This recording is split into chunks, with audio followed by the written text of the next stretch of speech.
Hello, and welcome back to back to what? Indivisible. Oh, damn. Yeah.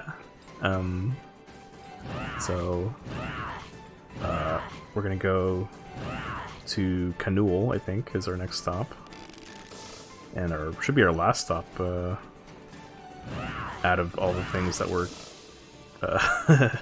we were tasked with doing after the cataclysmic event. What was the cataclysmic event? When what's her face here, Ajna, went crazy and oh yeah, destroyed a village or whatever.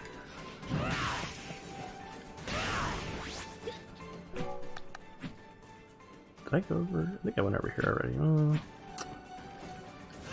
Let me just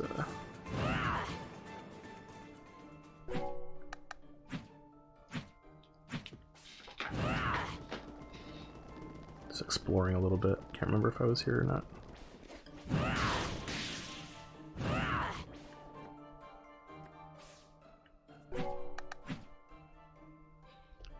Oh, I also thought looking up a Scooby-Doo one could be good. Oh, that's not a bad idea. Scooby-Doo theory? What the fuck?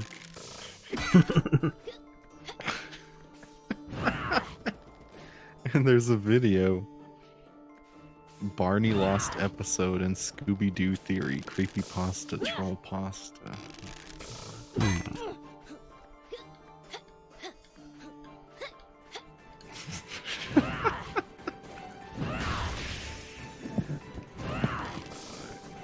Alright, we'll check that one out, but in a minute. I'm gonna save it for later in the stream. Okay.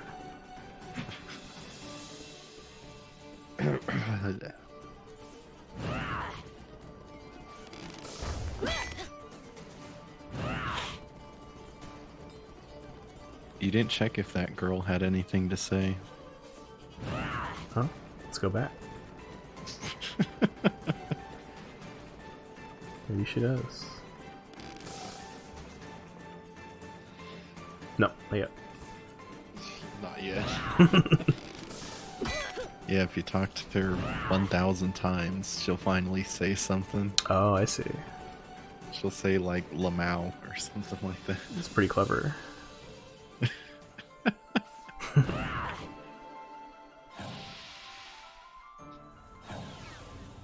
Okay. Oh yeah, that chick in the wheelchair. The hell? Oh yeah. She was kind of weird.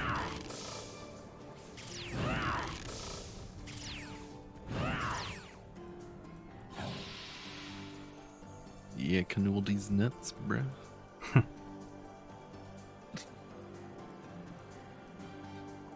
So who went to Canul? That left your party? Nuna? Oh, okay. The plant girl, I believe. Well, it was either her or the honcho dude. Yeah. Uh-oh. Why is Oh, everyone what the in fuck? here? It's a party. This can't be a good sign. And Angwu?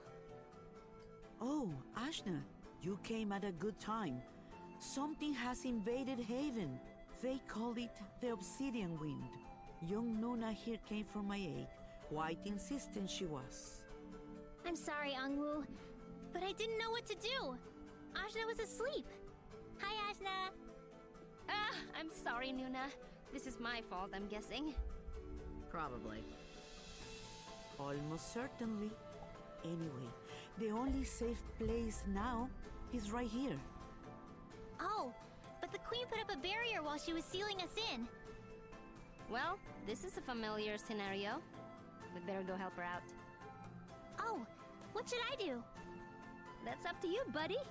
You made it all the way to get Angwu. I'm guessing you've gotten a bit tougher since then. Yeah, I kinda did. And I helped get everyone in here. Yeah! Why is the okay, inside of I'll her come hair with you orange? to help. Great! No. A lot more monsters got in again. Maybe it's a so reference to some kind of like we'll plant. take them out. Right. Oh, well, hurry up and do it But then. it like I doesn't want to make get back sense, to my bro. What the research. fuck? Yeah. Okay.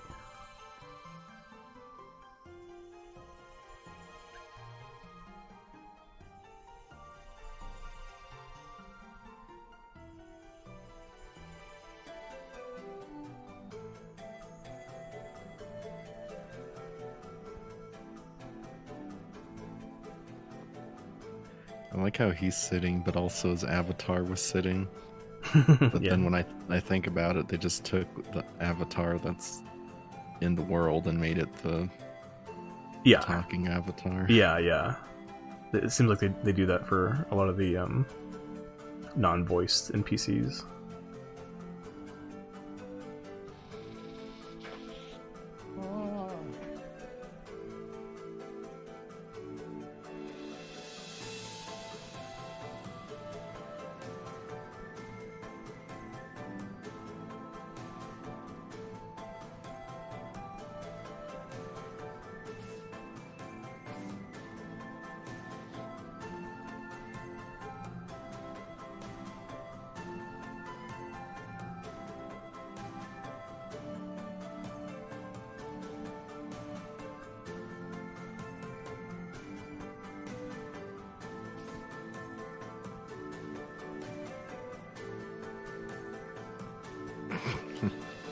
Like that bored woman next to him. And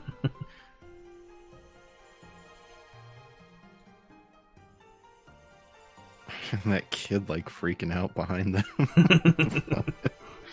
He's going nuts. It's like air pumping. Yeah. Or some fist pumping. Yeah, he's like excited.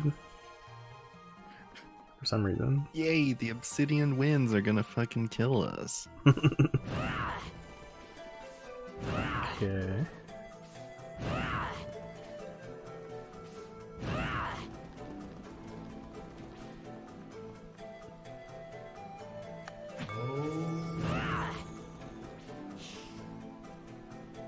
Oh, and by the way, that feather you used to get here will also give you more aerial mobility.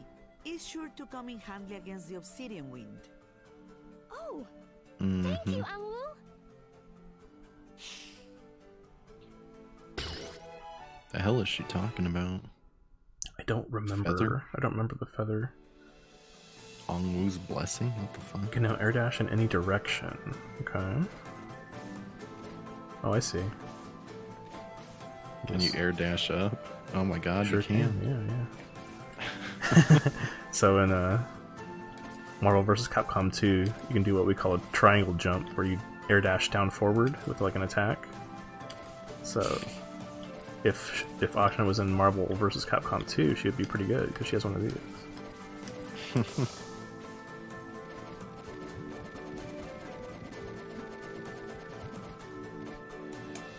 Oh my god. It's pretty cool. Okay, so where are we headed here? I guess over here to the left. Let me save it over here.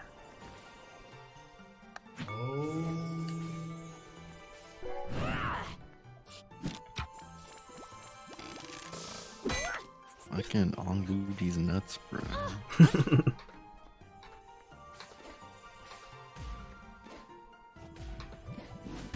Oh shit.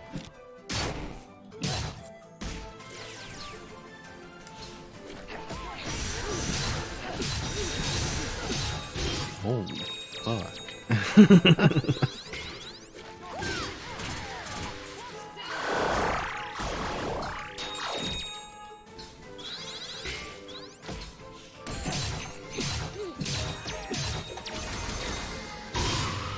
Hey, Loam's better too.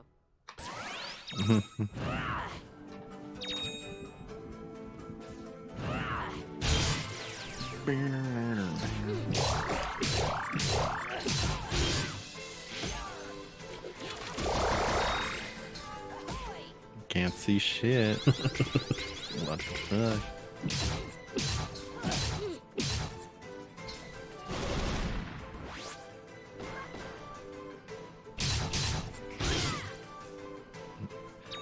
I can't see Bao Zhao laughing when she launches her cannonballs. I know, right? Try harder. The best part. It is. It really is. Just yuck and hit a like Titus just laughing. Ha ha ha ha.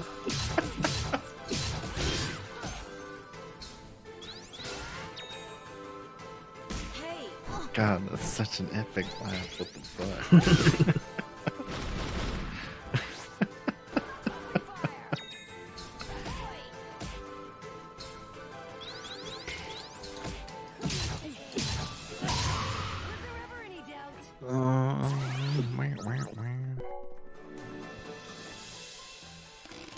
Damn, why do creepypastas have to be so damn long?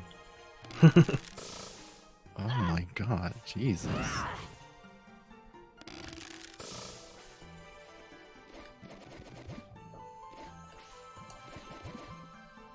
Oh, and this one's in Portuguese. Wow, okay.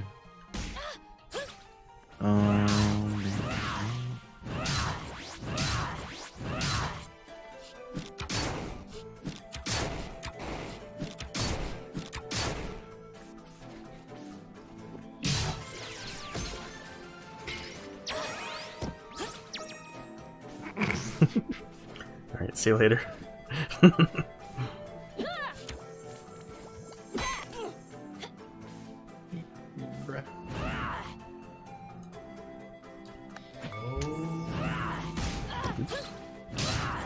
you buy anything on Cyber Monday?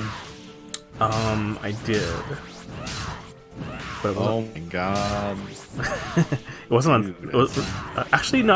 One of them. One thing was on sale. Actually, I take it back. But it was one of those SD cards. For what? Just for stuff.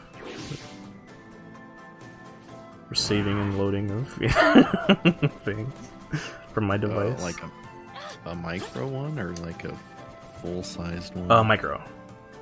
Okay, yeah. Like, what the fuck uses the regular standard size anymore? Oh yeah, I know. Yeah, it does have the it came with the adapter though for regular size. Ring cell. We got it. Yeah. Oh shit. That was close. Haunted Christmas. This is what a friend of mine told me. Wow, believable. Yeah. Okay. Secondhand info.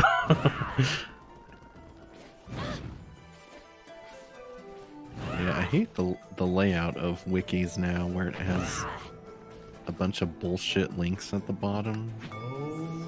I'm on the Creepypasta wiki and it's linking to Game On with Madden champ Pavan Lockhart.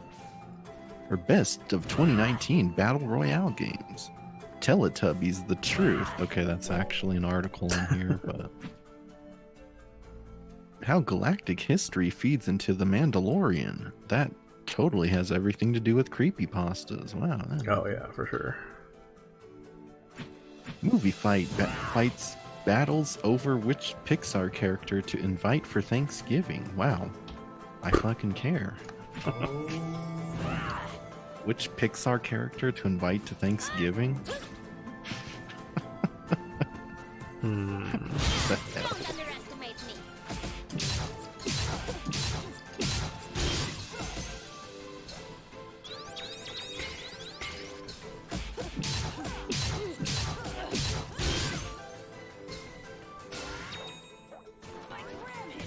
Not gonna happen.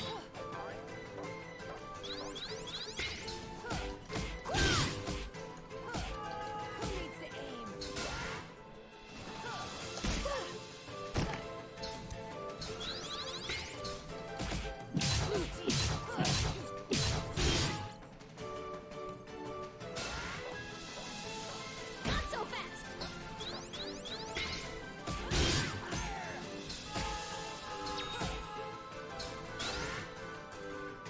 Annoying.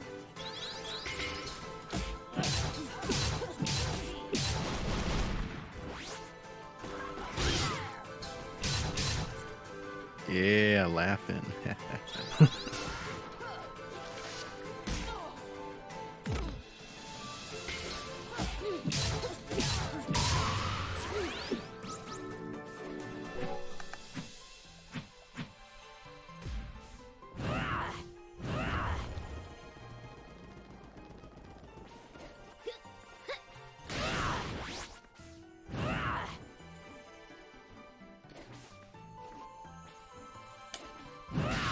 Wonder if that's gonna be the last non-combat upgrade you get.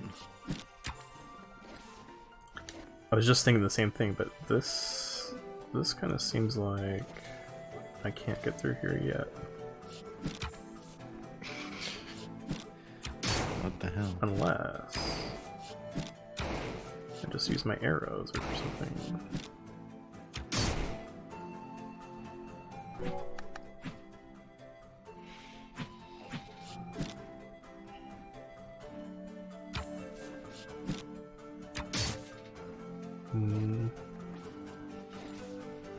Well, that wouldn't accomplish anything if you killed that thing. Yeah. It seems like another area that I'm supposed to come from that section as opposed to going through there. That's what I'm thinking right now anyway. And what did I miss? Well, there's that area over there, but it looked like that was a dead end. What else we got? Anything else? Oh, why is this game so hard? God damn. I don't know. That's what I would also ask. Oh, I don't want to fight you.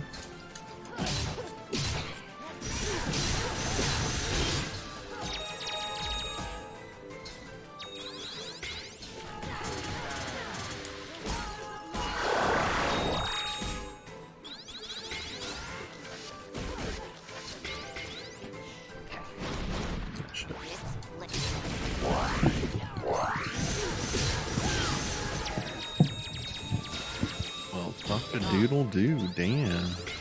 Just getting bodied at the last second in this game. I know, I'm never gonna beat it. Just get blown the fuck out, kid.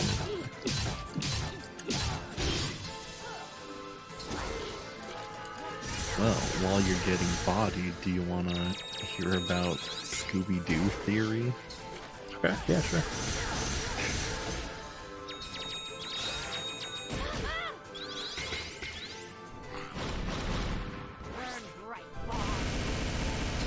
One of the categories for this is pasta trying to be good when it sucks enough to be a troll.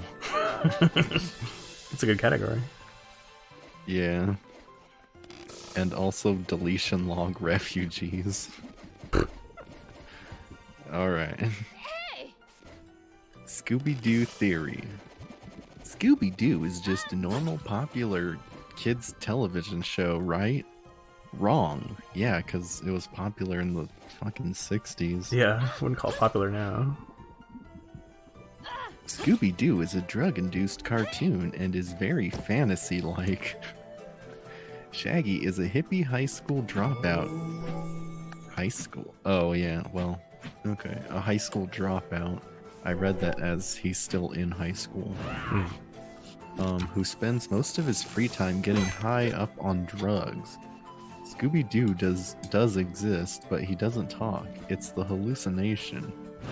Scooby and Shaggy sat in the back of the mystery machine because they would smoke weed back then.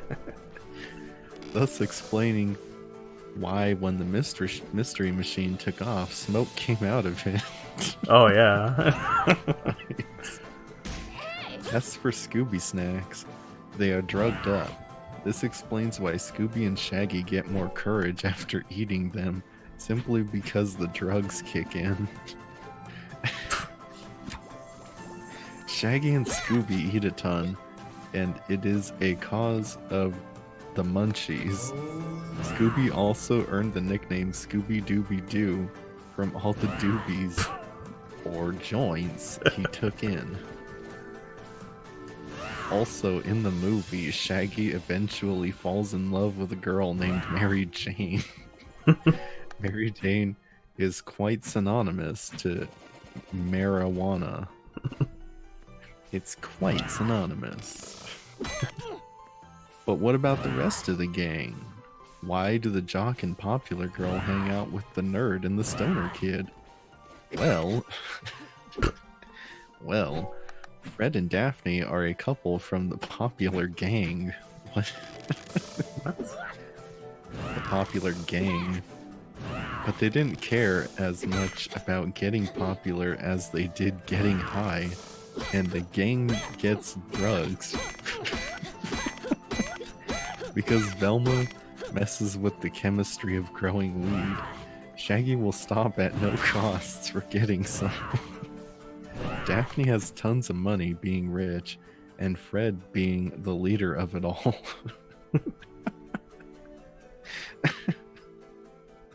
Also, Fred and Daphne are sex addicted. What?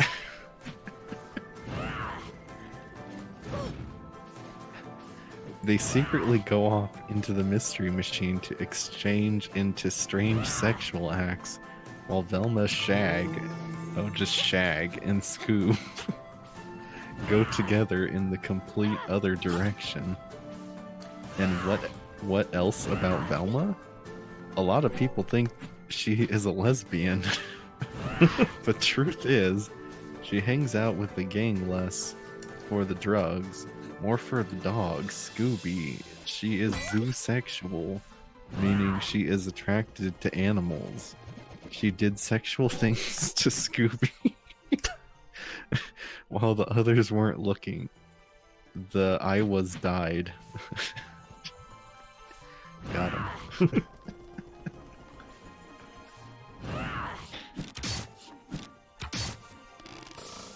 That wasn't even scary. Yeah. That fucking sucked. Yeah, it's pretty funny though.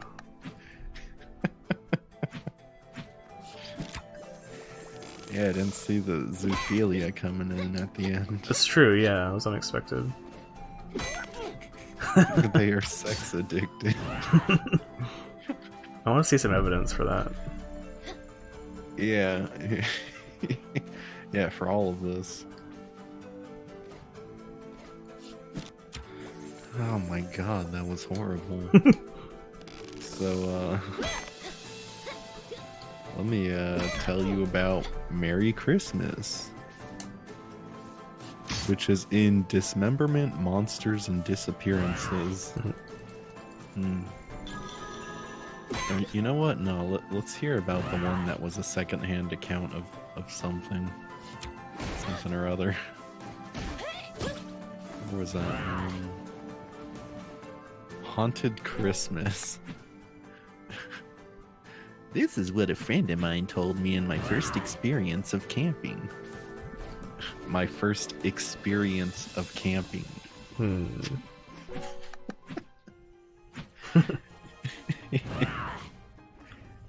The soft thud of following footsteps echoed behind him as he hurried through the snowflakes towards home. He told you all this? He was very, I don't know, he's a very good storyteller, your friend. Yeah. They kept pace with him, quickening when he quickened and slowed when he slowed. It was creepy. His flesh crawled at the sound, and he sped up, cursing himself for walking home alone from the midnight Christmas mass. Normally not a pious man, the middle-aged bachelor had suddenly been struck by a wish to hear the old Christmas song sung once again by a church choir, and had walked across town to attend the service. Now he regretted his choice as he passed dark house after dark house in the snowy night, and the footsteps ever followed. He sped up until he was nearly running and skidded into the street. A few more paces brought him to the bottom of his front steps. As he dashed up them, he realized suddenly that the following footsteps had ceased abruptly. He glanced behind him at the cross street from which he had just turned, and saw only one pair of footsteps in the snow-covered street when there should have been two. God, these sentences are so damn long. Yeah. He frowned in puzzlement. Oh my god. And then shuddered as a cold breeze struck him, driving snow against his collar, and slammed against the door. Almost, it seemed to pass through the door, but that was superstitious nonsense. His hand was shaking as he unlocked the front door and hurried inside.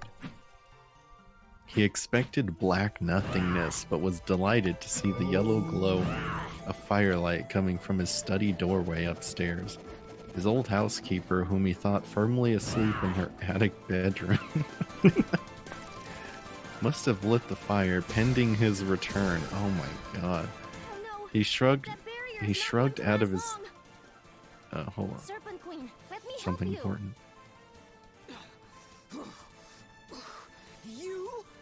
You're the reason we're in this mess in the first place! I know, I'm sorry. I never listened to you, and I didn't even try to figure out what you were doing. I realize now that you were sealing your people off against Kala, but I'm gonna defeat Kala. Let me help! Why should I trust you now? Because Ajna has encountered Kala twice and lived. But how? Oh, burn. Well, she did used to be part of Kala, I guess. Part of Kala? So that's the power I felt. Begone with you! I will not accept help from Kala herself! Oh, denied, son. I'm not Kala! Come on, let me help you. You are close enough. If you don't let me help you, I'm just gonna kill you. Yeah. Well then, let me help instead. I got everyone down to safety, and I brought Angwu. I suppose you have grown. Who's And I trust Angwu? Ajna. Oh She knows yeah, she messed up. Yeah, little She came the back thing. to say she's little sorry. dude. She really wants to help, and she's really strong. She can beat Kala, I think. I do trust you, little Nuna. And you do seem to have matured. Somewhat. Please, I give you my word. I only want to help. All right. Look at I Roddy will just hold sitting you there. to it. I will put the barrier back up when you are through to protect my people. Thank you. You won't regret this. See that I do not. Okay, what are we doing? Nothing. Oops.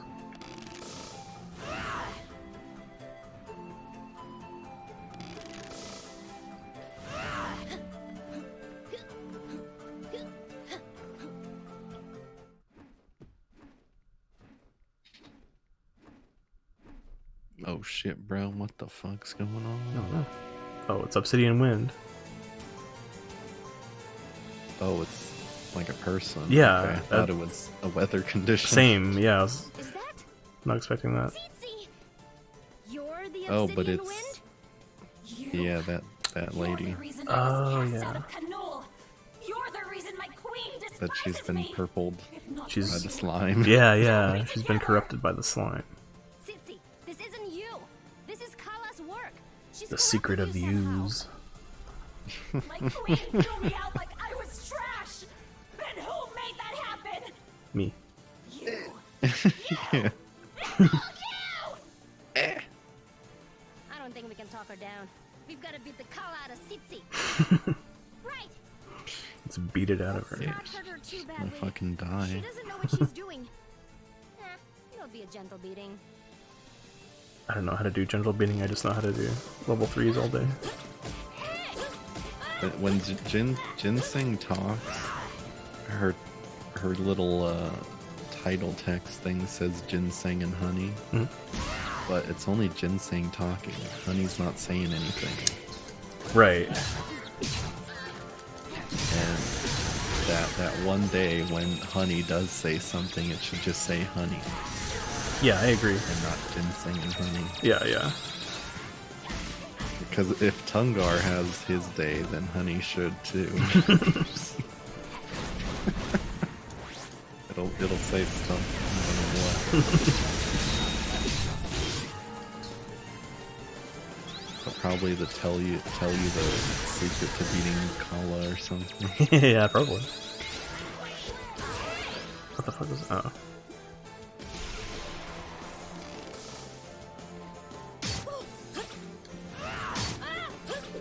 Well, let me continue. Yeah, go ahead. He shrugged out of his coat and paused for a moment, amazed to find it still warm and dry, though he had walked for more than a mile through a snowstorm. It was almost as if he'd been walking in a bubble of calm air.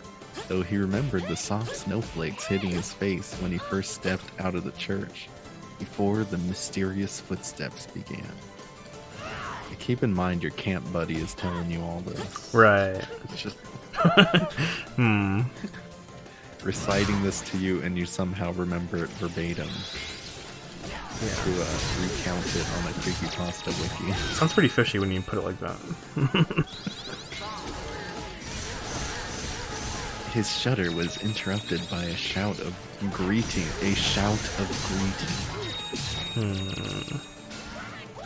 As his old friend Andy came hurrying out of the study. His whole face lit up in a grin at the unexpected surprise. The two men shook hands heartily and retreated back to the warmth of the fireplace. Let me make this bigger.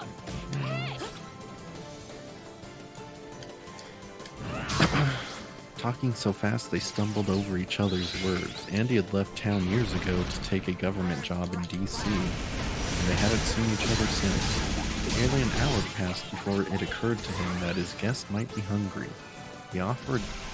His offer of a meal was instantly accepted, but Andy was unwilling to leave the comfort of the fire to eat in the kitchen. So he jogged downstairs alone to fetch some food. He didn't wonder that at his friend's reluctance to join him in the kitchen. Andy had looked very pale and had kept shivering with cold while they talked. He hoped his friend wasn't ailing for anything. My queen! Explain yourself. What would make you attack your own people? I might as well just say it. I was jealous. You had left me behind, and I simply couldn't stand it. As I wondered what to do, a darkness came over me. I've never felt anything like it, but I was so powerful. I felt as though I could win you back. If only I had this power. Instead, I forced you to set up a barrier between us. I'm sorry. I forgive you, Tsitsi. I was wrong too. By shutting everyone off, I fulfilled my own prophecy. But thanks to Nuna and the others, no real harm has been done. Welcome home. My queen, I already know. My queen! I wonder what the Serpent Queen's actual name is. Well, I guess Yeah. it worked out for real this time. I'm curious. Yeah! Hey, so What I'm should we sorry call about the that baby? Oh, I don't know. Serpent Queen? understand Oh, that your sounds great. well-intentioned. Yeah. I mean, she'll be the Serpent Queen anyway. It doesn't matter what her name is. Young warrior, treat others with respect, and they will respect you in turn. you got it. Will everything be Yes, okay that's the around one here? who didn't trust Ajna 5 minutes Tsitsi is ago. by my Yeah. side again. She will help me to rebuild. I worry about the fate of my people should Kala come for us in earnest. But I see that you intend to do something about that. I do. And me too! I'm coming too, okay? Great. Team Idiot is back together. Yeah! I've done my best. We can't expect to fix every problem in the world, but I think each place we've visited is a little better off than it was before. At least I don't have to worry about them destroying themselves before we see Kala. You did well, Ajna. We saved the people of Tai Krong City from a terrible fate. For that you have my thanks. And the Serpent Knuckle Queen Rider, and Tsitsi yeah, are happy again. yeah. And I think Mary will finally help to make Iron Kingdom a place worth living in. And I'm ready to die in a glorious battle! About Sai. You too, Razmi. We might win. You never know. With all of you by my side, I believe we will. Now it's time to go to Lan. What about Tungar? He's just along for the ride, you know, no big deal. What about Dar? Oh, Dar's dead. Ah, these nuts. Got him. Nice. Yeah, it's a shame if he got good with using Dar and then he died. Yeah, that'd be real terrible. Do I have to walk all the way back?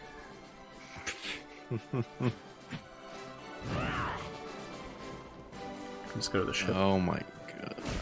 Okay. Let me see. You can continue if you'd like. Yeah, Andy had looked very pale and had kept shivering with cold while they talked. He hoped his friend wasn't ailing for anything. A few moments later, he was back with warmed up meat and potatoes and a couple of glasses of beer, apologizing profusely as he handed Andy a plate for the mismatched dinnerware. Andy just laughed and hunkered down to eat. When they were both finished, he showed his friend to a guest room and then tumbled into his own bed to sleep, all his apprehension caused by mysterious footsteps forgotten in the visit of his friend. He jumped out of bed Christmas morning and dashed immediately downstairs to the guest room to rouse his friend. Andy wasn't there and the bed had not been slept in. That was odd. Yeah, you don't need to say that.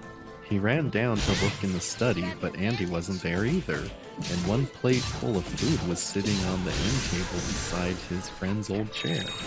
Or his old friend's chair. It was completely untouched, though he'd seen Andy eating from it the night before. Oh my god, exclamation point. Skin creeping at the thought. He ran to the kitchen and asked his housekeeper if she'd seen Andy, but the housekeeper had seen no one either the previous night or this morning. He flopped down on the bottom step of the staircase, completely baffled. Where had Andy gone? It was a mystery that plagued him all Christmas Day, and he did not enjoy his holiday dinner at all, a fact that annoyed his housekeeper. He was awakened the next morning from a restless sleep by the sound of the front door bell. He stumbled out of bed and was splashing water from the bedside pitcher onto his sleepy eyes when a knock came at his bedroom door. When he answered, his housekeeper handed him a telegram that had just arrived.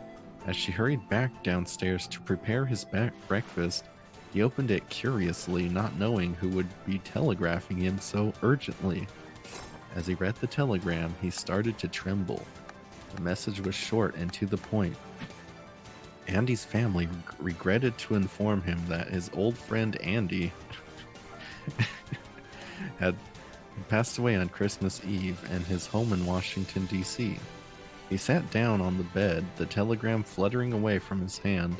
It must have been Andy who had followed him home on Christmas Eve. That would explain the eerie footsteps and the dry coat in the middle of the snowstorm. He'd spent Christmas Eve with a ghost. Oh my god. What the fuck was that ending? Explaining shit. He'd spent Christmas Eve with a ghost. Oh, that's what it was. Okay. Yeah, so that's a great story to share with people who are on their first experience of camping. Pretty good one to pass around the campfire. Yeah, for sure. Especially when it's like July or something. Yo, let me tell you this Christmas story, bro. It's right around the corner. Stupid. Wow. God, that writing was obnoxiously verbose. It really was.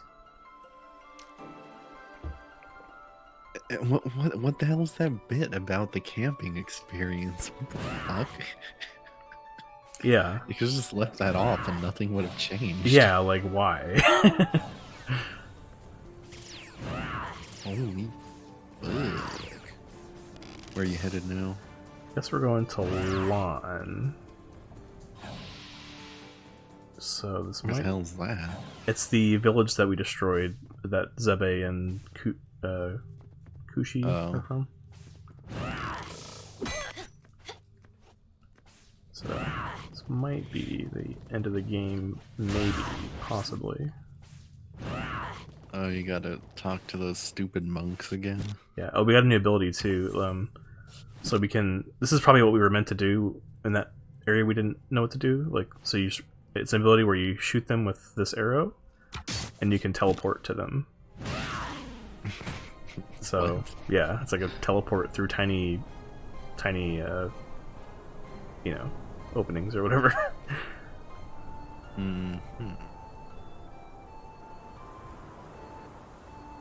So did you leave out of that hole you couldn't get through?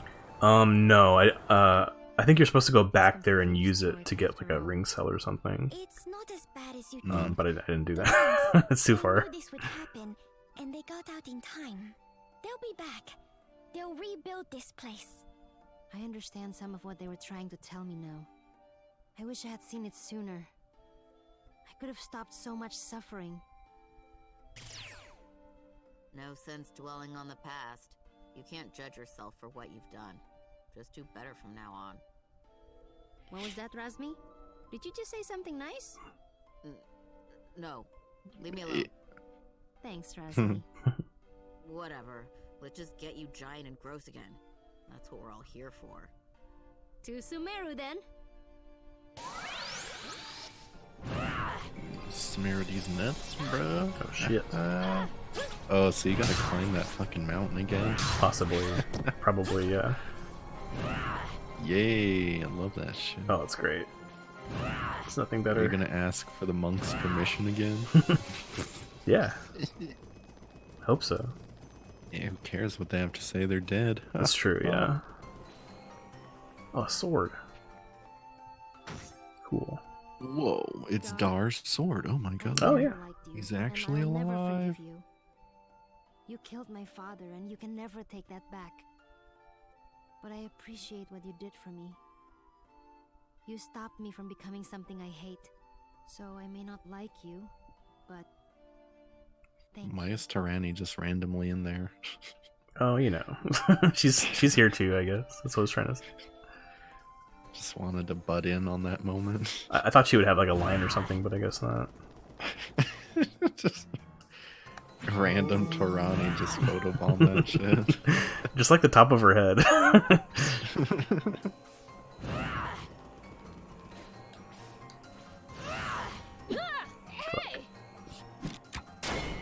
Alright, dude.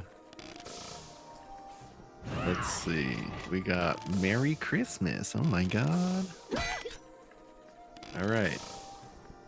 This is wishing everyone a Merry Christmas.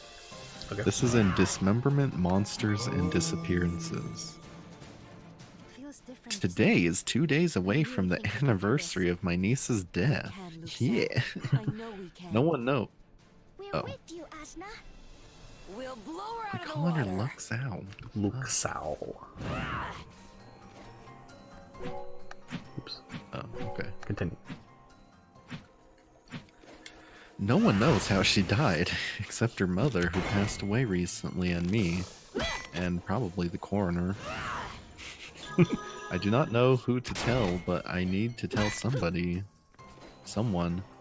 No one would believe me anyway. They'd lock me up like they locked up my sister. I wouldn't blame them. I hardly believe what happened myself. Bethany was going to be 10 years old the day after Christmas, the year she died. She still believed in Santa. What a fucking idiot. I thought she was too old for that shit. Too old for that shit, but her parents thought it was cute. They did everything they could to keep her from realizing it was just a lie. Oh my god. Bethany loved Christmas and Santa and elves and all that. She used to tell me about an elf that would hide in her house. I just thought her parents must have been hiding a toy elf or something.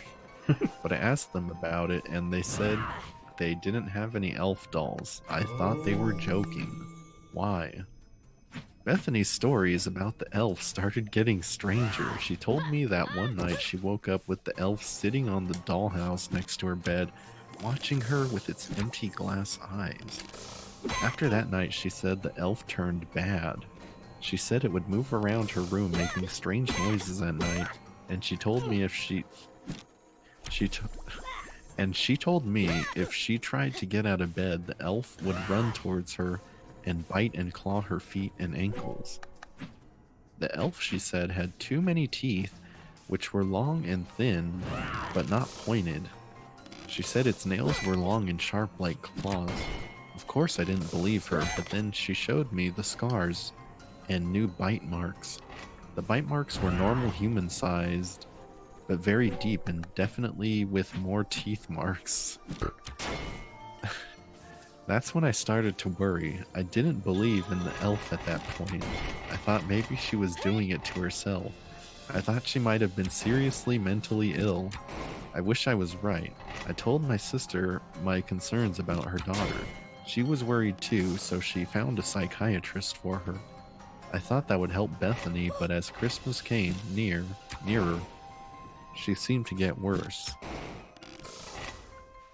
Oh my god, I was staying over at my sister's house for Christmas Eve, and Bethany asked me to sleep in her room to protect her from the elf. I said yes. I thought that was a good idea so I could figure out what was going on with her. Maybe she was biting her own ankles in her sleep. Yeah. That night, Bethany woke me up and asked if I would get her some water. She didn't want to get up because she was afraid the elf would attack her. I didn't want to leave the poor girl in there alone, so I told her she had to come with me. She didn't want to come, but I wouldn't let her stay. I should have listened. Oh god, maybe she would still be alive if I listened. It's my fault she's dead. Why didn't the elf kill you? Yeah. What? When we got by the door, I saw the elf was tall with strange teeth and blank white eyes.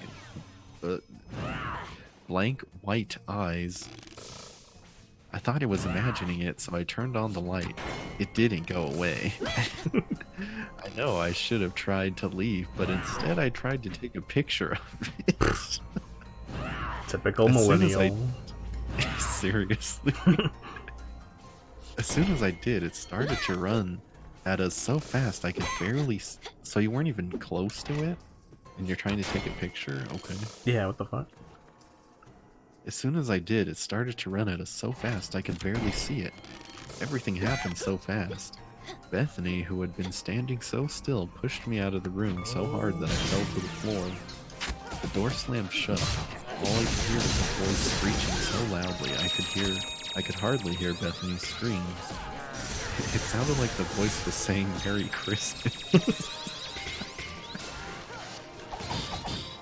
But it wasn't pronounced right. It sounded like Oiran. It sounded like Merry Christmas. Okay. So it's like Christmas, but without the first S in Christ. Okay. Christmas. Okay. Okay. Anyway, I was trying to get back in the room, but the door was locked. I tried to kick it down, but I wasn't strong enough. I ran into the kitchen to find something to break the door as I called the police. They thought it was a joke. I don't understand how they didn't hear the screaming. How did her parents not wake up? I found a brick in the kitchen? Okay, sure.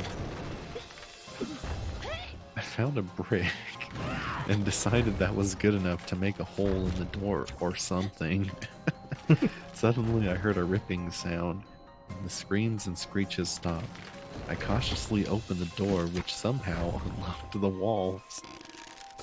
Wait, I cautiously opened the door, which somehow unlocked, and the walls and the bed and all her toys and furniture were bright red, soaked in Bethany's blood.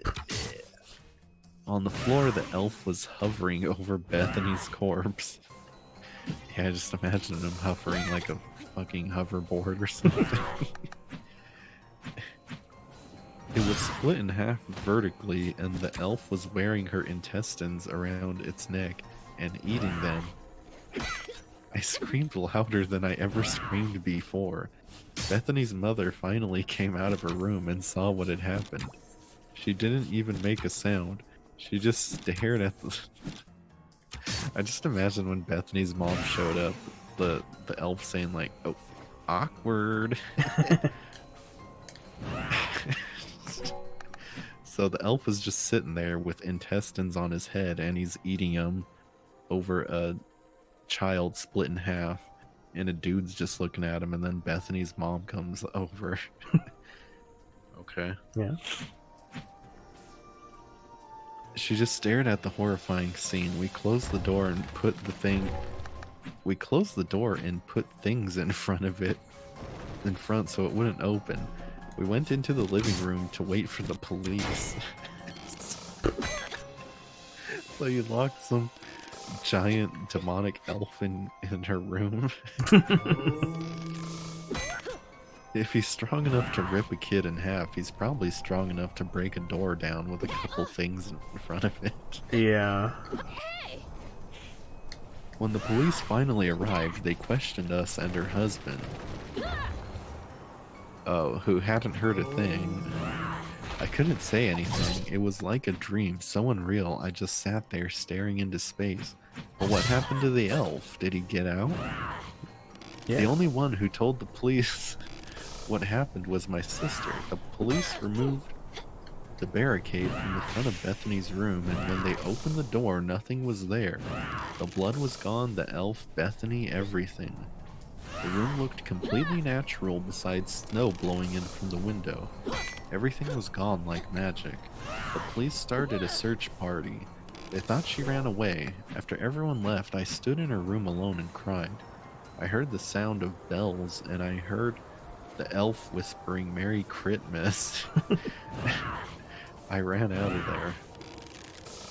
It's been a year now since Bethany's death. After Bethany died, my sister's mental health began to deteriorate.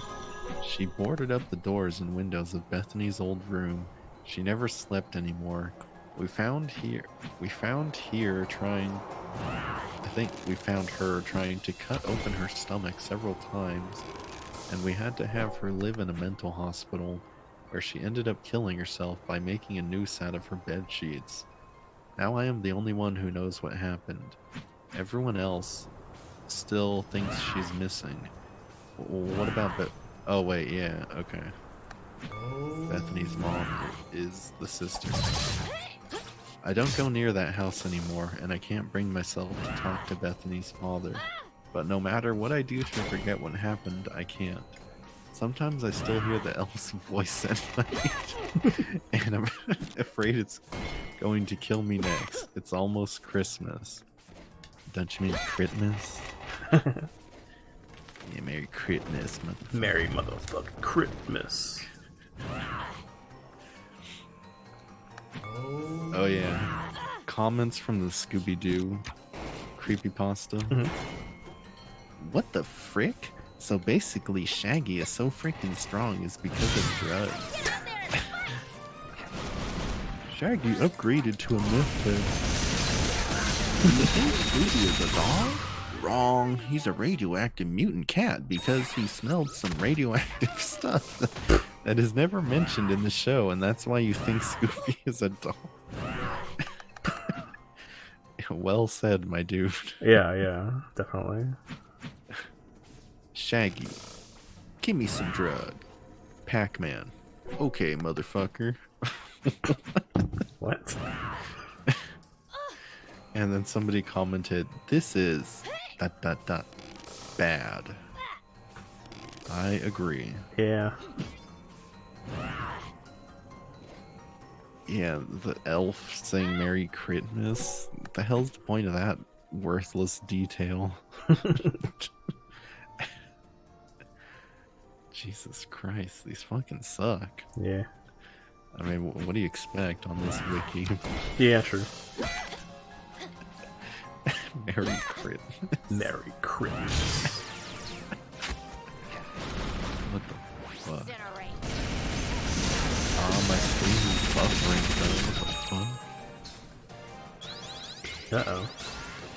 Damn, bro, get your stream shit together. Oh, there you go. Just refresh. Okay, good.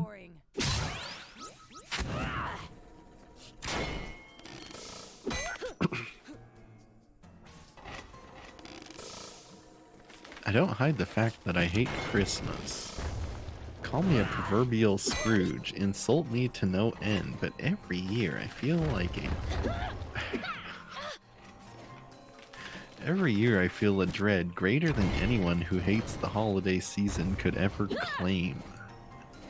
If you know me personally, you would assume it's because of my younger brother's disappearance. Oh god, what is it with disappearing family members? Yeah. And you'd be right for the most part. It happened one Christmas morning when by all rights the two of us should have been sitting by our tree opening presents and making treasured childhood memories. Instead, I was treated with a day of police frantically searching our house and neighborhood while questioning my distraught parents. They questioned me too, of course, but as a 10-year-old girl, I didn't have much to say. I told them that he and I had gone to bed, excited for what the next day had in store for us, and that was the last I saw of him. He just never came down to open his gifts, and that's when my mother discovered his room was empty. But that was a lie. I do know what happened to Chris. I know who took him away. Yeah, it's that fucking elf. And I know that if I told the truth, no one would believe me then or now. Santa kidnapped my brother. Please don't laugh. Too late for that. Yeah. I know how it sounds. And you're right. It sounds ridiculous. He can't be real, and even if he was, he's supposed to be nice to children. But I know what I saw, and it wasn't some lunatic in a Santa suit either. That man was as real as a winter wind that chills you down to the bone. Oh. Is a winter wind that chills you down to the bone something real? Mm-hmm. The fuck? I suppose I should start by telling you how all this started. Before the holiday was ruined for my family, that Christmas Eve we all left out cookies for Santa, talked about what we hoped he would bring, and then our parents read the night before Christmas to my brother and I. All of them cheerful, mundane traditions for our family. What was different that final year was I was noticeably less enthusiastic about the whole process. Fuck, it was the first year I had openly stopped believing in Santa. Openly. Stopped believing in Santa Claus. I was a Santa Claus atheist then. Yeah, I got my Santa fedora. I was a strange and cynical child, much to the concern of my parents. To tell you the truth, until that fateful night, I had never really been a believer in Santa Claus. I mostly just played along to please adults, but that year I was tired of all the acting. That's one of the many ways we were so much different, my brother and I. You see, Chris was a young, energetic, and curious boy. I remember the year he was taken was also the one where he had found where our parents were hiding our unwrapped gifts weeks ahead of time. He refused to tell his own big sister what she was going to be getting, though. Figures, I guess. More importantly, however, being 3 years younger than me, he was still very much a believer. A Santa Claus believer. My flat denials of the existence of Santa Claus only served as a challenge to him, and he was determined to prove me otherwise. Yeah, after he finds his unwrapped gifts, okay. Jeez. In denial much? I know, right? Yeah. We were heading up the stairs to bed when he got my attention. Stay up with me, he said as he tugged at my pajama sleeve. I'll show you he's real. We'll catch him in the act. I bet we'll be the first ones to have ever done it, and I'm sure he'll give us all kinds of stuff when we do. I sighed. I'd rather just get some sleep, Chris, I told him. You can go on believing if you want, but I don't have to just have a good Christmas. I always tried to avoid being such a damper on his spirit, and I thought convincing him to forget his harebrained schemes would be better than waiting up half the night just to see his disappointment. Oh, come on, sis, he cried. Do I always have to make you have fun? If it weren't for me, you'd turn into a boring old lady like Mrs. Henderson. Damn, name-dropping Mrs. Henderson. Damn the shade. I must have made a disgusted face because... Where Kala was let loose. Okay. Oh, shut up, Zebby.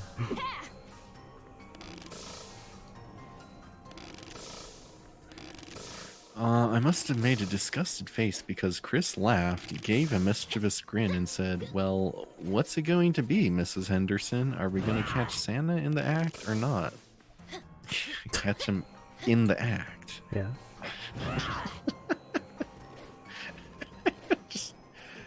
You just say, are we going to catch Santa or not? Not in the act. You gonna fucking catch him jerking off on your cookies or what? Yeah, it's a weird thing to say. In the act of placing gifts under our tree. Okay, got him. Yeah.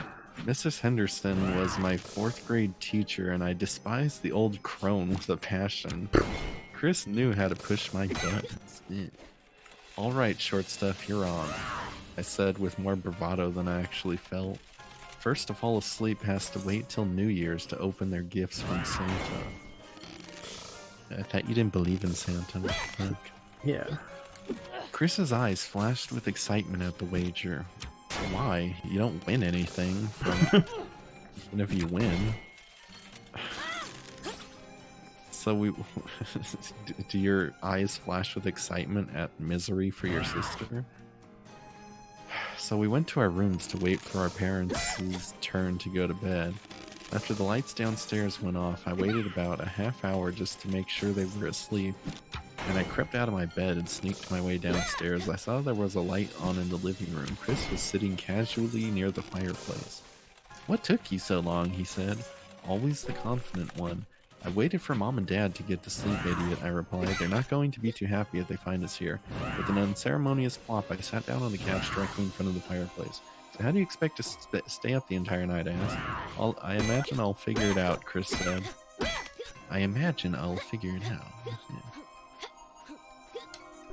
I'm not sure how long we waited for the so-called Saint Nick to appear, but Chris looked almost ready to doze off when we were shocked awake by something that must have been large and heavy hitting the roof.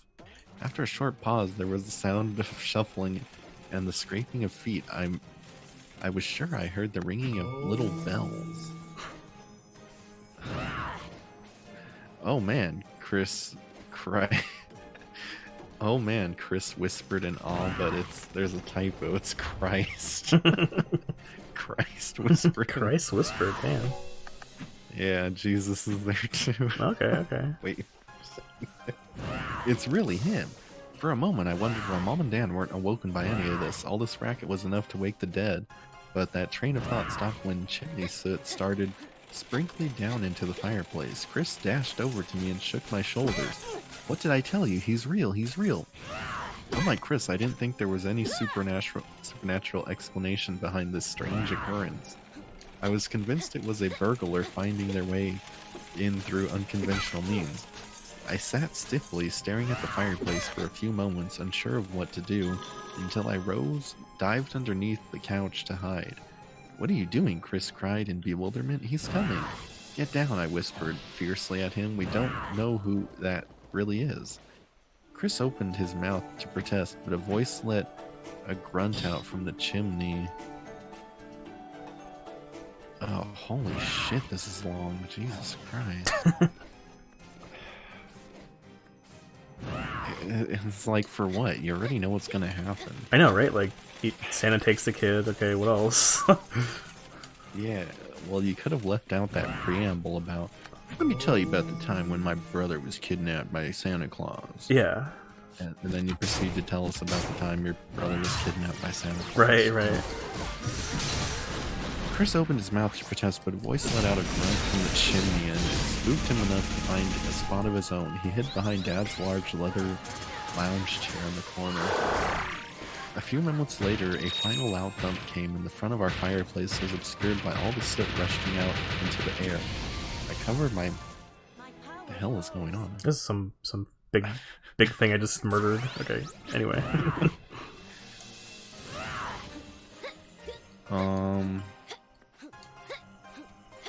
Jesus Christ almighty.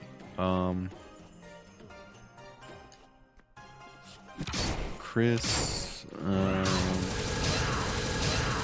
thump came in the front of our fireplace, obscured by soot. I covered my mouth and nose, trying desperately to prevent myself from coughing.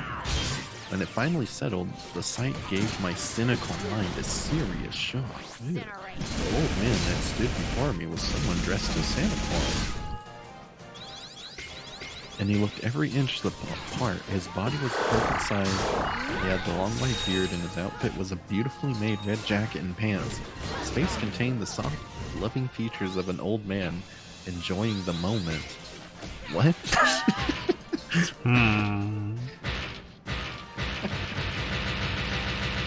Yes, he's enjoying that act. What surprised me the most about this strange man was, even though he had just entered through our musty chimney, there wasn't a single speck of soot on him. It was almost as if I didn't even care. I was finally convinced he was the real deal by what came next. Throwing the sack of presents over his shoulder, Santa stepped away from the fireplace, and a short elf girl emerged to follow him. The elf had pointed ears, a glistening green suit, and it was so short she only came up to Santa's knees. Unlike the jolly old man, she seemed terrified to take a single step in our home. She looked all around as if there was some terrible threat in the room, and seemed only slightly relieved when she mistakenly thought it was empty. Santa noticed her fear, but rather than reassure her as would be expected, for a fraction of a second, his kind face changed into a look of pure horrifying malice. It was like the...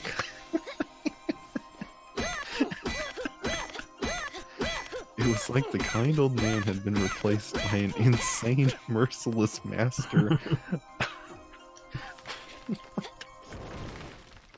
That's relatable. I know that face for sure. An insane, merciless master, only to return a nanosecond later. The elf's mood changed on a dime. In short order, she was filling our stockings with small toys and candy, with a smile plastered onto her face that seemed ready to crack at any moment. Being so short, she had to use some kind of magic to levitate so she could get within reach.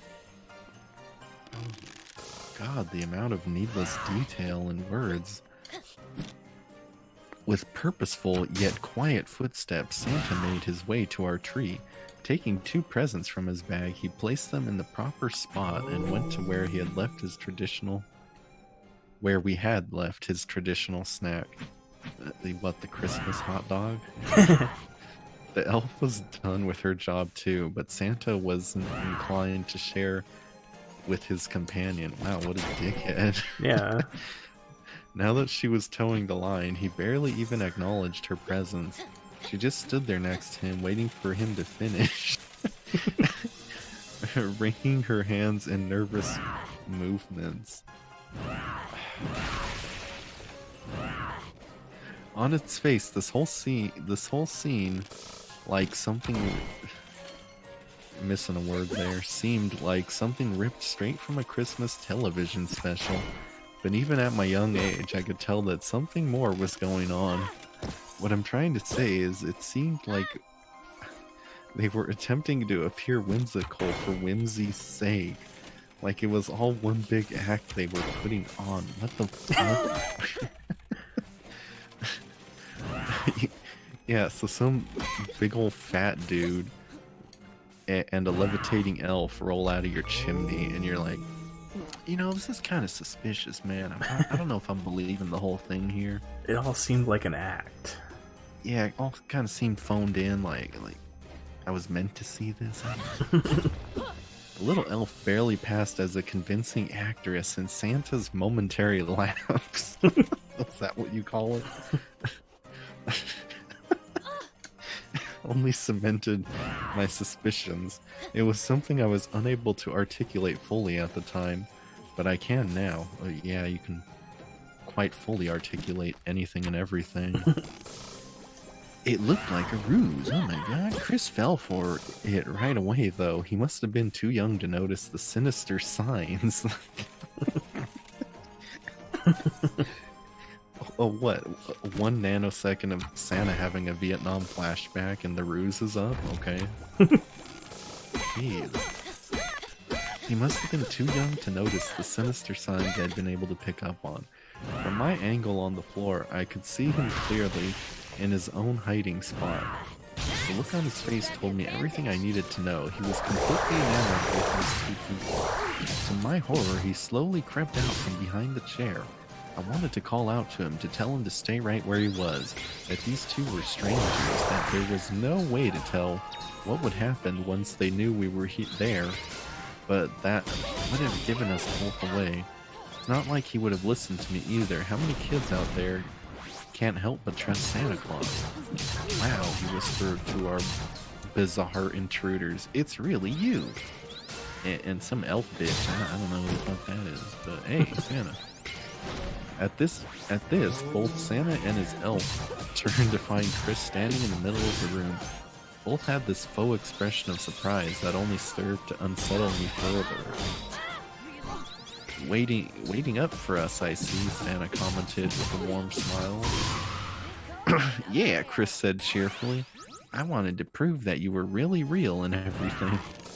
And it seems you have, Santa replied with a chuckle. He sat down in my father's chair. Oh, just make yourself at home, damn. And motioned Chris to sit with him, to which he obliged. Oh man, I've got so many questions, Chris exclaimed. Are there reindeer on the roof? Can I see them? What is it like living at the North Pole? Oh, I wish I could see it someday. All in good time, Santa said, grinning at his remark. Maybe to some it would have looked like a friendly expression, but to me it was a smile that seemed to contain the self-satisfaction of winning a game. As for the elf, she had lost all color in her face. She made no move whatsoever as the two sat together, but her expression was enough to tell me that, oh my god, bro, you can call these tells a mile away.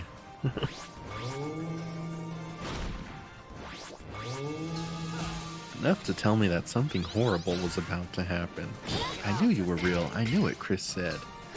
And all the big kids at school gave us such a hard time about it. Even Sis was loosing it too.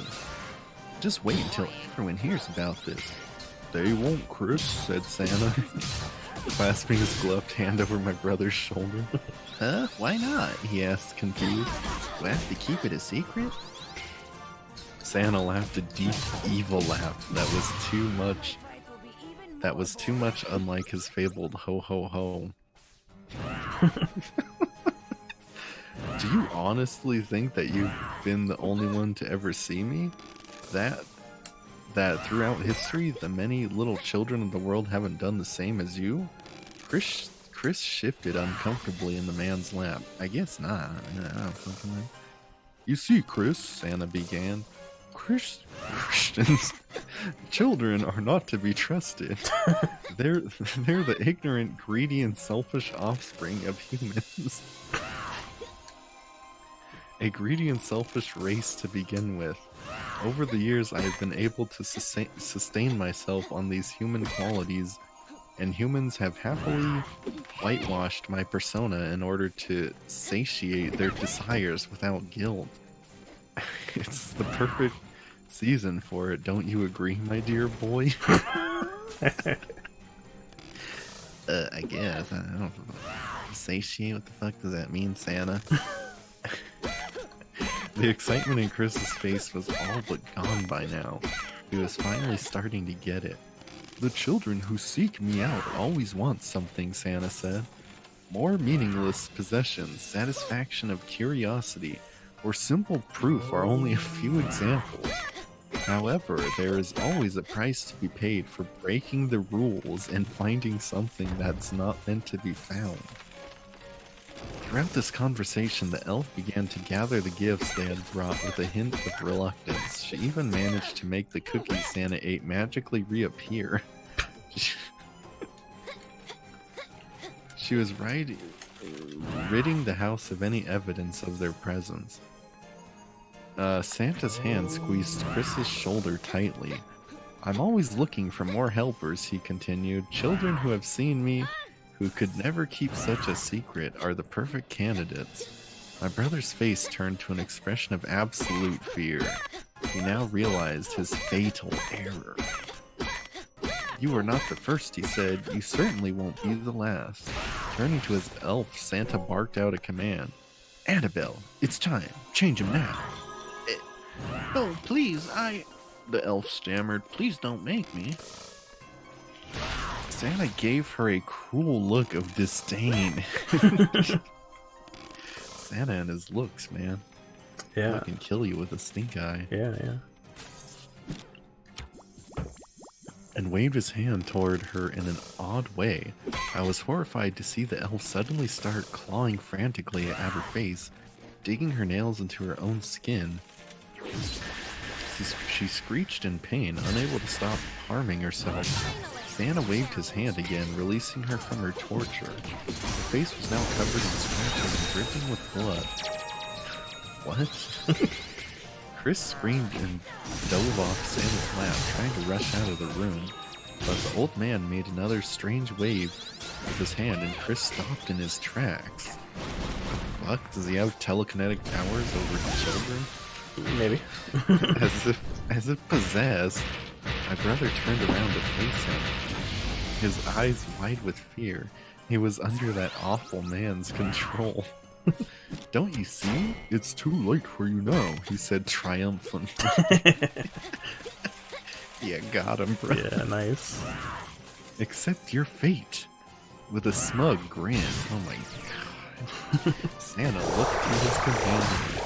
I should really start having you all wear red, he said in a mocking tone. At least then the blood wouldn't show so much. Ho ho ho ho. Are you going to do as you're told now, Annabelle? Or do I have to think of something worse for you? The elf let out a heavy sob and looked up to my terrified brother. I'm sorry, she said in a sad, high-pitched voice. From where I was, I could see her tears mingling with blood as she took a silver wand hidden in the folds of her clothes. She pointed it directly at my brother, and a blinding flash filled the room. It took some time for my sight to recover, but when it did, I saw Chris. I saw the Chris I knew disappearing before me. His whole body looked like it was melting before my eyes. Unnecessary flesh falling away and reshaping itself. When the transformation was over, he was shorter and squatter. His ears came out to sharp points. His nose was round and flush as if he had been out in the cold. Even his clothes had changed to a uniform similar to Santa's companion, only red this time. Oh my god. His new elf appearance was a caricature of his former self. He must have been so scared. Looking down at his new form, he could only let out a pitiful squeak.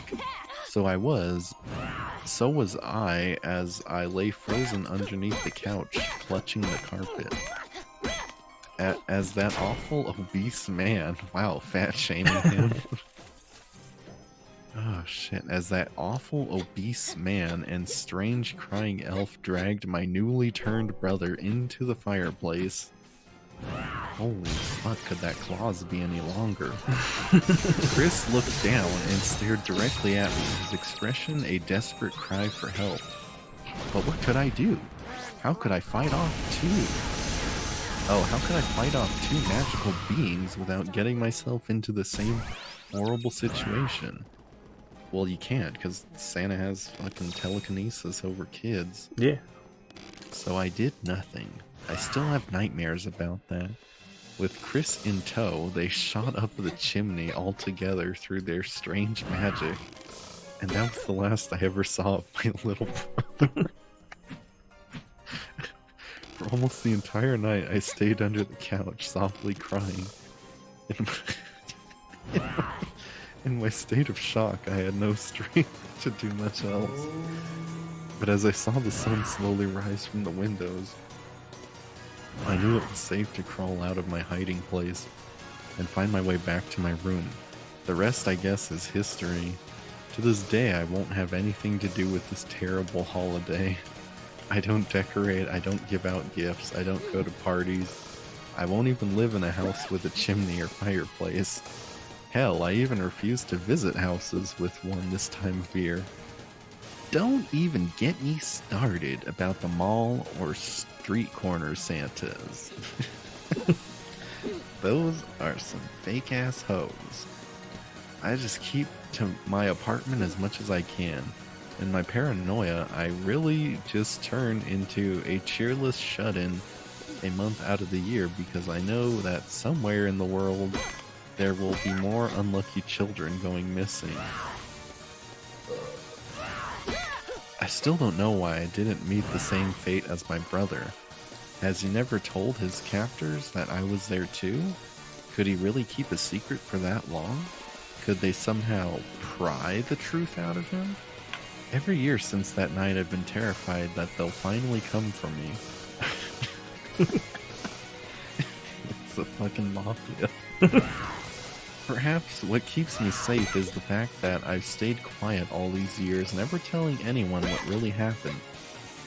I can only assume that Chris has done the same. Anyone out there must be wondering why I'd say anything about it now. To be honest, I want to because... I'm not sure what that fat bastard could do to me. I mean, there's no way he could turn a fully grown adult into an elf, right? But most of all, I want to know what's become of Chris. And it hurts to think what could have happened to him over all these years, and I need to find out. Maybe if I share... Maybe if I share my story with the world, somebody out there will give me some answers. Like who? What? A fucking elf that escaped from the fucking North Pole? Yeah. What the fuck? Like an escaped prisoner or something? Maybe there's some way I could help him. I'm willing to... Maybe there's some way I could help him? Like what? Go to the North Pole and shoot the place up? I'm willing to take the risk. I just hope all the disturbing possibilities I've imagined won't come to pass. Christmas Eve is coming. Wish me luck. Alright, lady, I guess, since you're a sister. What you do is, you have a kid of your own, and you have that kid stay up Christmas Eve waiting for Santa Claus. But you also have like a secret camera or something that's also watching for him. And once you see Santa coming for your kid, you break out with your AK-47 or something and just gun him down. It seems pretty simple to me, yeah. Just do the same thing again, but have a gun this time. Yeah, there you go.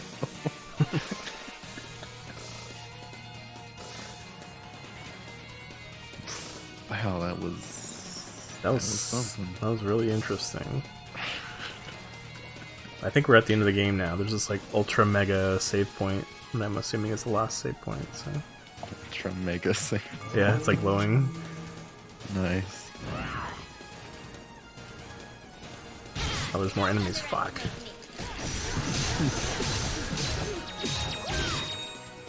Is this the party you're gonna beat the game with, bro? I guess. I don't really care.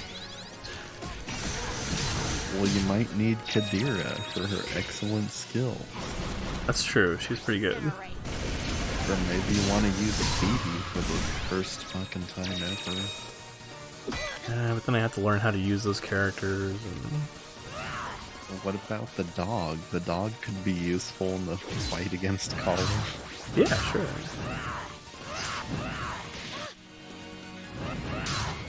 What the hell is that thing? I have no idea. Just gonna let it sit down there.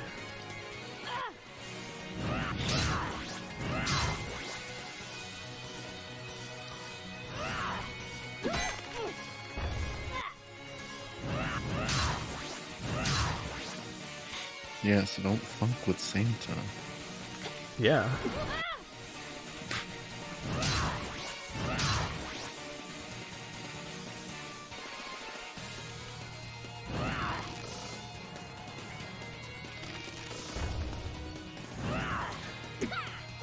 There's one I really want to read, but it's so fucking long. It has chapters, that's how long it is. But it's The Cursed Plug and Play Console. What? Already that sounds awesome. It does sound pretty good, yeah. It's a part of Deletion Log Refugees, Pasta trying to be good when it sucks enough to be a troll, English class failure, and pointless violence totally makes it scary. Pointless violence totally makes it scary, you guys. Mother of fuck, this page is long like my penis. And Vidya games. I agree with all of those. English class failure.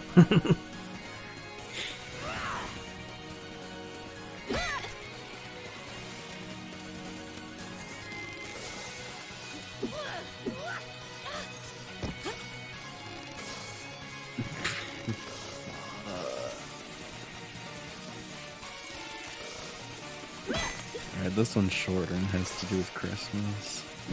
We had our family Christmas dinner around noon today. It was a marvelous feast and we all gorged ourselves in the annual tradition. Anyway, after we had stuffed our faces, everyone collapsed in the living room, filling up the couch and chairs. Just as our lethargy was really setting in, someone put one of those Yule log programs on the television. It was kind of nice sitting around the fire, chatting and drifting in and out of dreamland. The fireplace was popping with little merry crackles and flickering between shades of yellow and red. The air was scented with that lovely pine smell that comes indoors along with real Christmas trees. Life was feeling pretty festive. Until the cries began. At first we thought it was one of the kids upstairs, and my stepsister got up to check on the little runs. Meanwhile, the rest of us sat around waiting for the crying to stop. It didn't stop. The hell are you doing, bro? Oh my god. This I'm trying to like axe the oh, I know what's happening. It's because I already used the axe on the wall. Anyway, continue. It got louder. My stepsister reappeared looking completely perplexed. The kids were fine, playing quietly on their own. A pleading mumble joined the whimpers and we all kind of looked around. Kinda. Like, I excuse filler words like that in speech, but when you're fucking writing something, are you shitting me?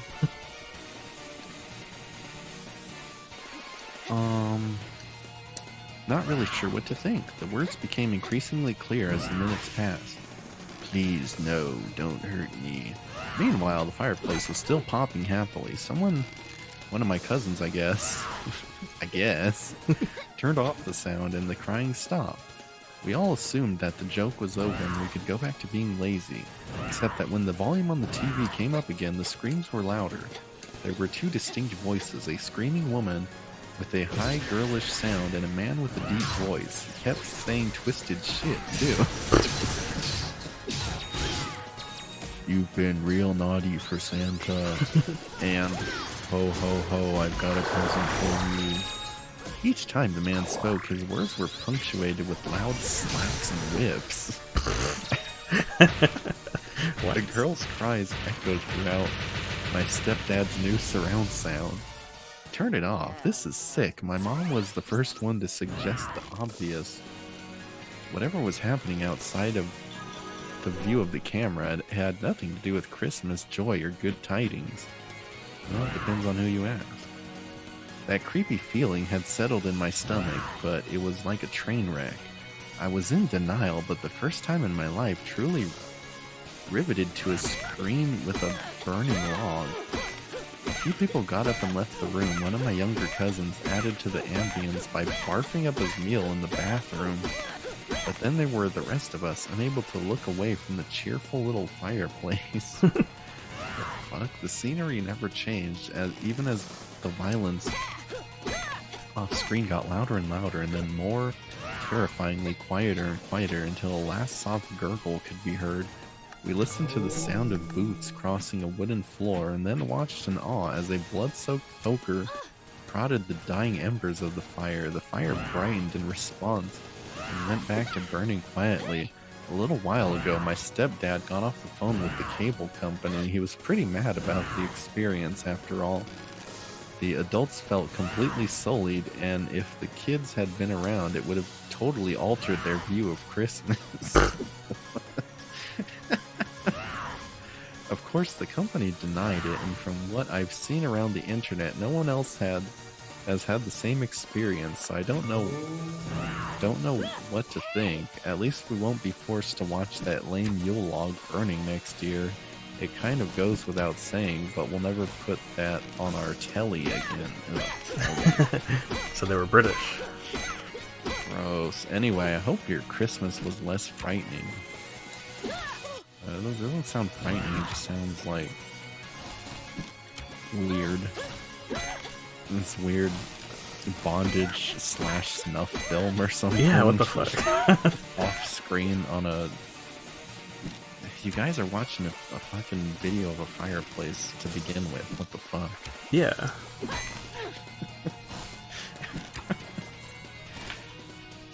Yeah, and then my cousin, I guess, barfed or something, like, you know? Puked from the sickening sight. Yeah, a few people got up. One of my younger cousins added to the ambience by barfing up his meal in the bathroom. Was he so loud in the bathroom with his barfing that you all heard it? Yeah. I guess, maybe. Fucking stupid. That was called Christmas Terror Log. Oh, so it was a log. Oh my god. Yeah. Thinking it was like some computer log. Oh, I see. Wow, these are all fucking garbage. Jesus Christ. God, how long is this fucking mountain, bro? No, so close. Damn. Denied.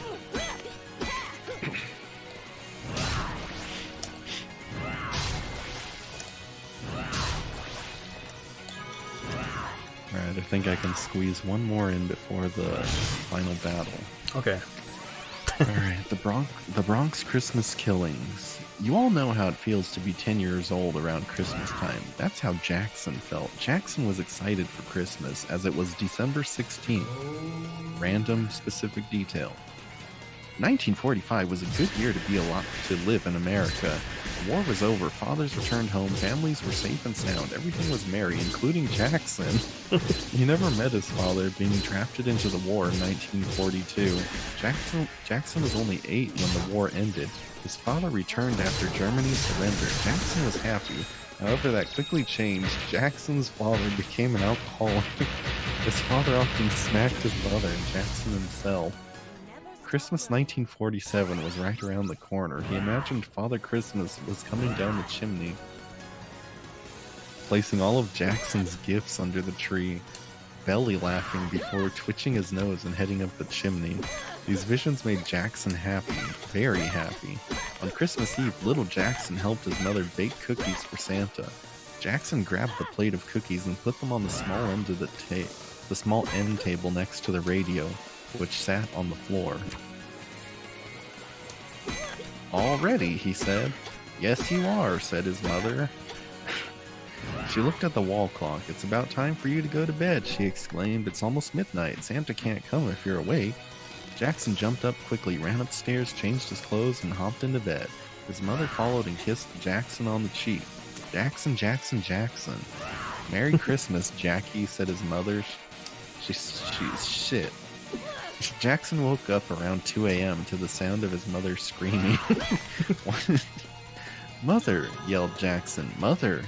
He yelled even louder. Suddenly, everything fell silent. Jackson made his way downstairs. What he saw traumatized him. Okay. His father was wearing nothing but underwear, beating his mother with a large piece of metal. He picked up a wrench and smashed her face in. He then stabbed her multiple times. With a wrench? His father grabbed his mother's body and brought it around the back of the house. He then wiped up as much blood as possible. Jackson ran down the hall and jumped out the window. What?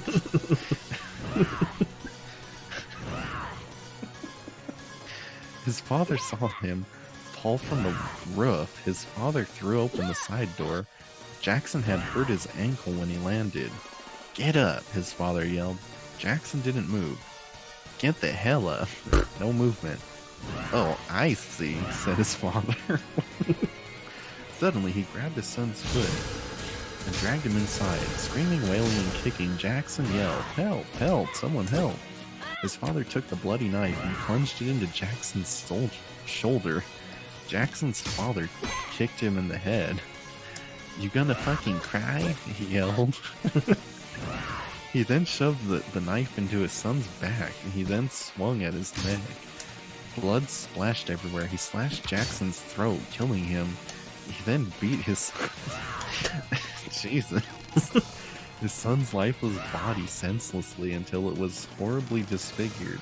He then grabbed his wife, who was still alive. He smashed her head into the wall. He then kept stabbing them repeatedly. He slammed a bottle of Jack Daniels over his son's body. He repeatedly stabbed his son before slicing off his hand and shoving it down the garbage disposal. He then unwrapped one of Jackson's gifts, a BB gun spelled B-E-E-B-E-E. BB gun. He bashed his wife in the back of the head. He kicked and punched her. Are you keeping track of all this? Not quite. I'll be honest. She was obviously dead, but he continued. Wait, so he unwrapped one of Jackson's gifts, a BB gun, and then went back to beating the wife. What was the point of that? She was obviously dead, but he continued. Blood bursting everywhere, he shoved her in Christmas lights. He shoved her in Christmas lights and wrapped her up and electrocuted her. He strangled her lifeless body and crushed her neck. He then electrocuted his wife again. He then urinated on his wife's body. For good measure, he hit her with the metal rod again. Oh god, is he gonna like fucking blow his house up next? His father panicked. You mean Jackson's father? He ended up grabbing wrapping paper and wrapped the two bodies up and tossed them in the neighbor's yard, hoping the snow would cover the bodies up. What was the point of the wrapping paper then? The next morning, the neighbors knocked on the door for Christmas brunch. What the fuck? Christmas brunch with the neighbors? Okay. No one answered. The neighbors peered through the window. They saw blood all over the place, especially the pool of blood on the kitchen floor, which had spilled out onto the dining room floor. The female neighbor shrieked and ran around back to go home. She ended up tripping over the bodies. She let out a yelp and they informed the... Dar? Oh my god. You killed me, Ajna. After all the help I gave you, all the battles we fought together, you have nothing to say to me. It's not my fault. I couldn't control it. That's right. You can't control yourself. You are chaos. No, not anymore. You're weak, like your father. And if he were in front of me... Yo, where's Ravanavar, bro? Yeah, that's what I'm saying. How dare! No, this isn't Dar. Dar changed. I don't know what you are, but you are not him! This is like that Shadow Link fight, bro. It is, yeah. Oh, we told Shadow Dar. That was easy. I'm okay. Wow. But then Roddy's sitting there like he was pretending to be Shadow Dar. Yeah, yeah. Ajna, you failed me. Oh my god. Oh man. You killed me too, Ajna. Dad, I know you're not real, but... My feelings are quite real. You've never listened to me. You've never been a proper daughter. Worst of all, I sealed Kala away, and you let her out. All of this could have been avoided. You were never good enough. You're not even my daughter by blood. I could never love a beast. Don't listen, Ajna. You know it's not true. I know. It's just difficult to hear those words, things you've doubted about yourself, from someone who looks like your father. But I know it's not him. He cared for me in his gruff way. And I know we have to keep going. Stay calm, fight hard. I'm not gonna fight the father. Yeah, that's. Oh shit. Who the hell's this? I don't know. Someone dead. That was weird. Sorry, It's Dad. like someone else. I know it wasn't you, but I'm still fuck? sorry. I'm gonna win this. For all of us. Oh, it's Ravanavar. Uh-huh. That's him. Oh shit. Come to revisit our past glories, have we? Ravanavar. You were the key to Kala's rebirth. Rejoice! She has become more powerful thanks to your senseless bungling. Soon you will rejoin her, and my vision will be complete. I don't have time for you. You're probably not even you. Yeah, get him, Ajna. If you want your heads chopped off again, I'm happy to oblige.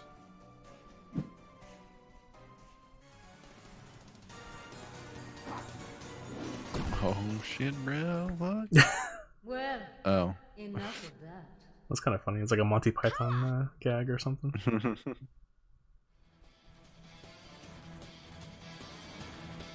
Still holding on to the past, my lost little eye? No matter. I'm pleased you managed to make your way here. Kala, you're next! We'll see, won't we?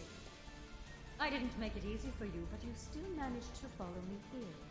Your power has grown. It's sure to augment mine when I absorb you. I can hardly wait.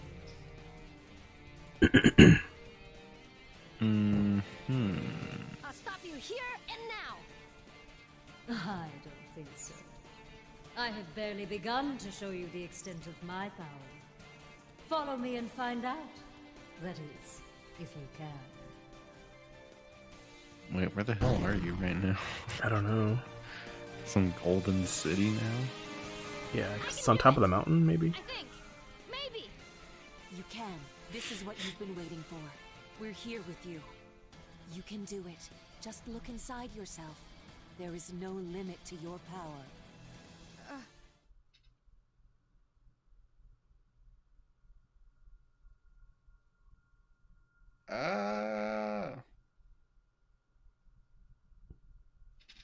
Hello, did my game crash?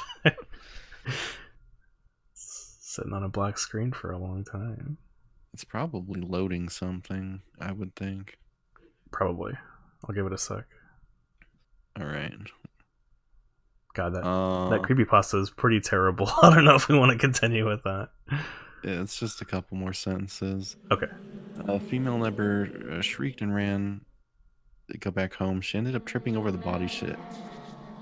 Fuck. You're not good enough. They never loved you.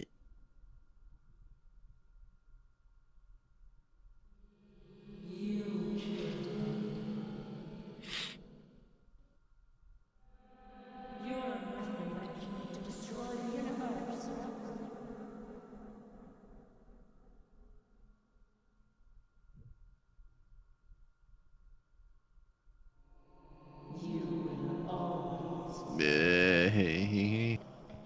Stop talking shit about me. Yeah, start the fight, Power bro. over me.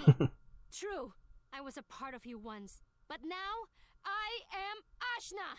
I am myself. My eyes, it's so bright.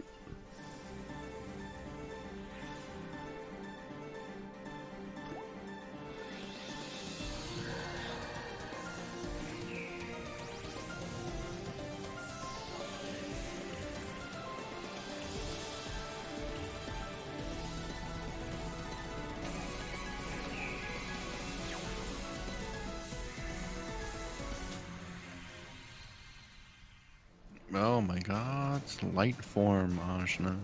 Super Saiyan. Ajna, are you alright? Yeah, I feel pretty good actually. How many colors are you gonna turn, show off?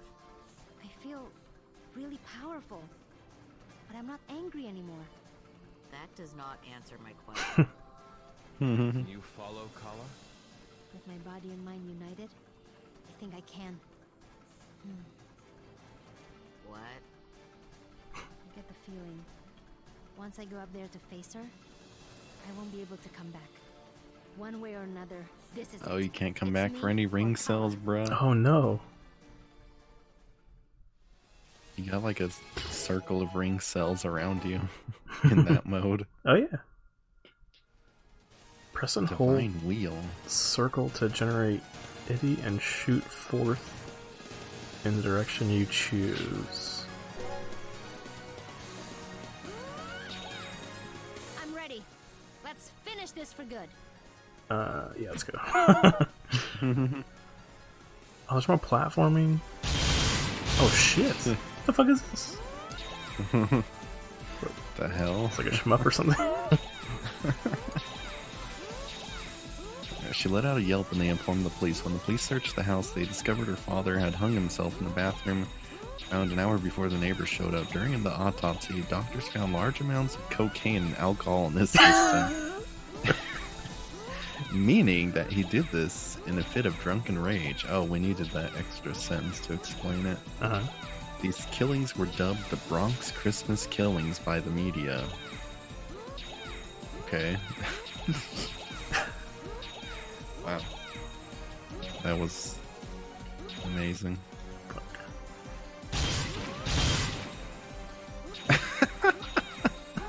Someone commented he's gonna be on the naughty list. That's funny. That was one of the worst things I've ever heard. Legit, it's that one also deserves the "Hey guys, it's violence and violence is scary" tag. Yeah. Or hold on, what was it? Pointless violence totally makes it scary, you guys. It deserves that tag. It's just listing off a bunch of bullshit. Oh, first he whacked her with a wrench, and then he stabbed her, and then he pissed on her, and then he opened Jackson's gifts randomly. Just to be a dick to him, just be like, haha, Jackson, I ruined your gift. I was thinking maybe he was gonna do something with the BB gun, like bash someone with it or shoot someone with it, but yeah, no, he just opens it to be a dick.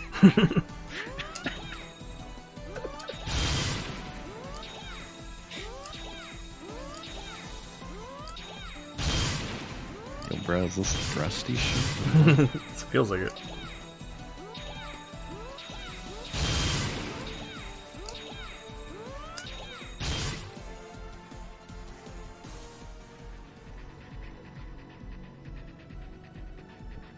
Yeah, then he slapped Jackson and said, "Get So up." I see.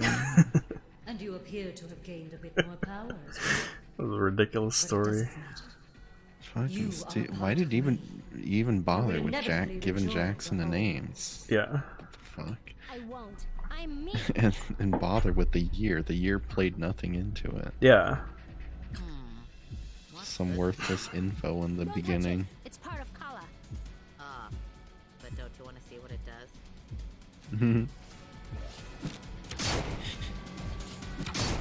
Kala? Question mark?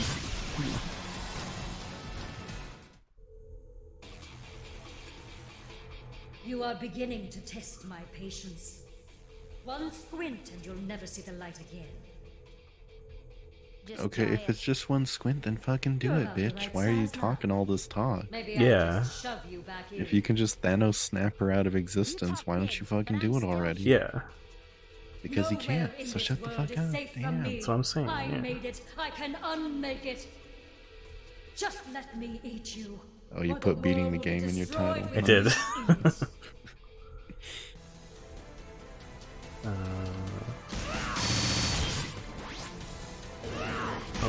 the fuck is going on? It's like some Turtles in Time shit or something. It squishes you against the screen. Yeah, yeah. Oh. Nice. Little eye. Oh, what? Did I get... I game overed. I think I'm supposed to press buttons there, I think.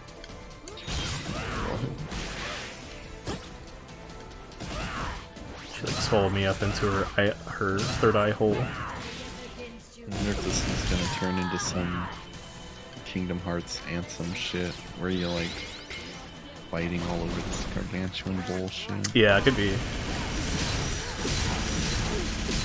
Oh, spamming Razmi, wow dude. Yeah, Nothing's yeah. changed. Yep. It's me. What the fuck is that?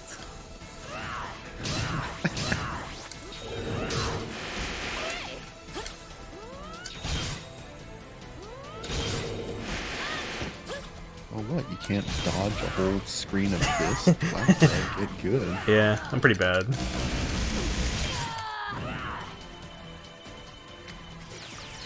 Alright, get him, Razmi. Wait, come on, do your thing. There you go.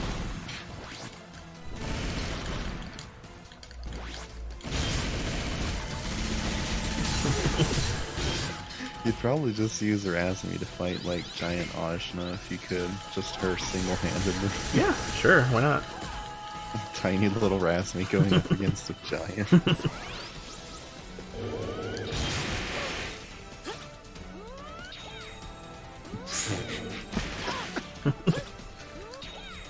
Fucking screen thing. It's ridiculous, right? Well, I don't see how you avoid it. Unless there's like, I mean, yeah, I really don't know what to do there. Maybe I have to go like above it, like above, like top of the screen or something.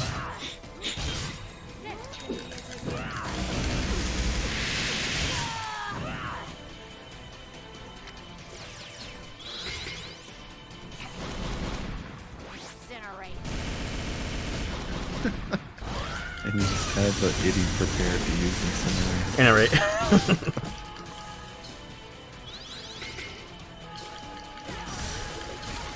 Oh shit, you need to use some of that idiom healing, bro. I know. A little bit.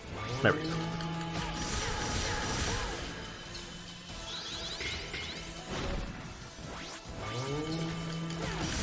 Should have just had a loadout with 2 healers to heal Razmi. Cheap shot.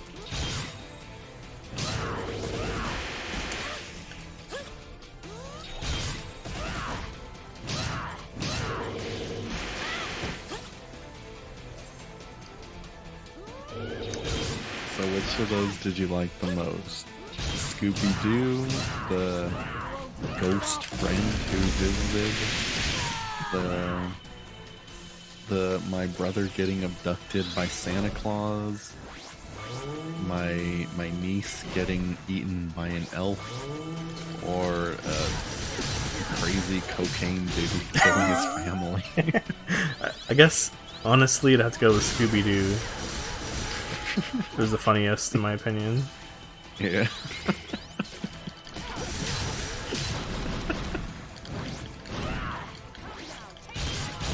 I kind of thought the elf one was pretty good.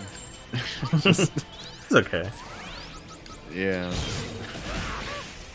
Oh my god, there's an elf and he says Merry Christmas for fuck all reason.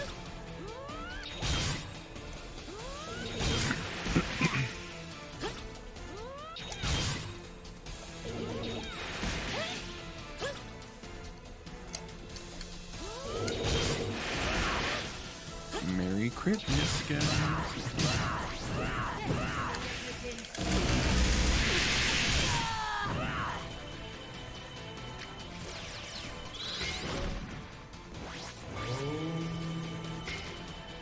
Why does she turn into balls when you fight her? Sure. We did that, we killed her. Is that Yay. it? Have we won? No. Not quite. Her power is actually growing. Oh, fuck. This is mine. No, not only did you win, it's getting worse. Yeah, did you not win? Yeah, I it's can be getting hurt, even worse. But I cannot be defeated. Oh, it was just a We've gotta get ruse, somewhere bro. safe. Okay. Suck into your mind, bro. Nowhere in this world is safe from me. I made Oh. it. I can Wait, did unmake I it. lose? What was that? I don't know. It's Oh. like she reset everything somehow. So it's A true. reset. Nowhere is safe in the world. Uh-huh. But Oh, my I inner see. realm, that's like another world entirely. Yeah. Okay, so let's Just go let there. me eat you, or the world will be destroyed. What do you mean with reset? you She in reset it. her health bars? This is what she said at the beginning of the fight, so maybe I can. Wait, do I have to do it again? You gotta be kidding me. Go to your inner realm, bro. Well, I tried to, but like it's locked now. Oh, so you have to do it before something? Yeah, Or at the like end. right after the fight? I think so. Yeah. Wow, that sucks. Yeah, she does. She does have fewer health bars, though. They at least gave you that. Okay.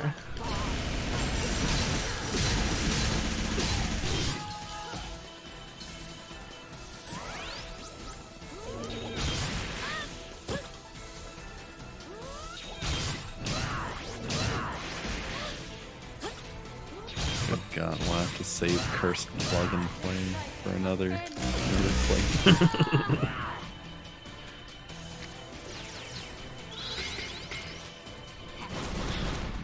As these demons were laughing, I tried to shoot one, but the bullets were going through the demon. Wow. There's a sneak peek of it for you. Oh, okay. Yeah, you get demons in your plug and play console.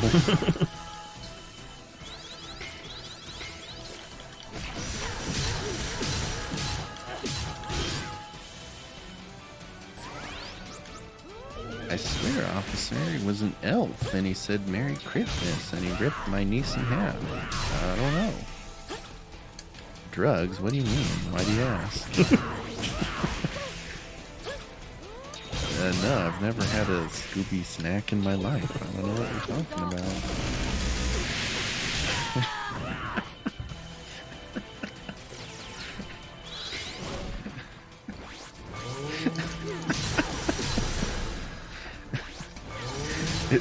All that shit was just said so matter-of-factly. Yeah. Without presenting any evidence or citing an episode or something like that. It's Yeah, it's just like here's all the info about Scooby-Doo. Yeah, it's just Fred and Daphne are from the popular gang, and they don't care too much about the drugs. They're more about pumping in the mystery machine. Mm-hmm. And smoke comes from the mystery machine because Scooby and Shaggy are smoking in the back. I can be sealed. I can be hurt. So somehow the smoke comes from the back of the van into the exhaust. Okay. A hole get blown the fuck out, call up. She's telling the truth. She will come back again and again. I think I know what I have to do. Who cares? We can all live Defeat her here. from the outside. That's true. We'll have to do it from within. Even if that means I can't see you all again. Everyone, I need to do this last part alone. I can't put you all in danger. Thank you for all you've done for me. Alright, let's talk to everybody, okay? Where's Roddy? What the fuck? Bruh. Knock that Gala lady into next week. I'm gonna try. You can do it, coach. Hi. We believe in you. We're your biggest fans. And if we ever see you again, there's always a spot on our team for you. Hi guys. Put me on your team. Maybe you should just put her on your team. Well, you heard the coach. All right, Nuna, you're on the team. Hooray!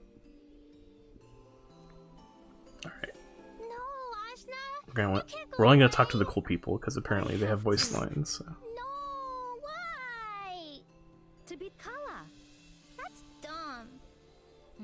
It is dumb. You're not gonna talk to your blue and pink friends? I mean, no. Fucking overprice their upgrades? Well, if you don't come back, I'm gonna be super mad at you. So you'd Oh god, those Andy Bogart colors on Kadira. Fucking A. It's beautiful. Well, let's see what she has to say. I'm curious. Ajna, my friend. Yeah. When this is all My brother over, and please come visit Michelle. us. Yeah. I'm going to miss you, even the teasing. Well, if I visit you, there's gonna be some more of that. I know you can fix this. You can fix it for all of us. I'll try my best, Yeah. Kadira. Thank you for all your help. What helps? I think you used her once. Oh my god, there's so many characters. You gotta say bye to all of them, dude. Shit. Where's Tungar?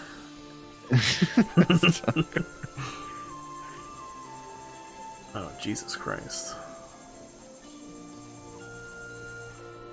Oh, they disappeared. What the hell? Yeah. So maybe you have to talk to everybody. I don't know. Oh, to get them out of your brain. Maybe. The whole world is cheering for you, you know? What an audience. That's a little intimidating. Ah, it's the greatest thrill you can have. Now go kick Kala's brains out. I will. What about you, buddy? Oh, kick, because she kicks. How about some training? And she's like, Young one, your greatest challenge lies ahead. I know. That's why we're having all these goodbye conversations right now. Fear not the unknown. It shall become your strength. The will of the people is with you. How do you know that? A rider knows such things. Well, thanks for your help. You're an odd guy. You are the truest rider I have ever known. Your strength and riding skill knows no equal. I mistook you as an ordinary citizen when we first met. But now, I see the true gleam of the ride in your eyes. Thanks? Yes, thanks. And ride on, brave warrior. And I'm gone!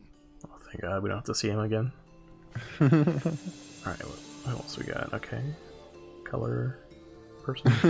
Oh shit. You can't color your clothes anymore, bro. Damn it. Okay, see you later. Who the fuck's Tungar?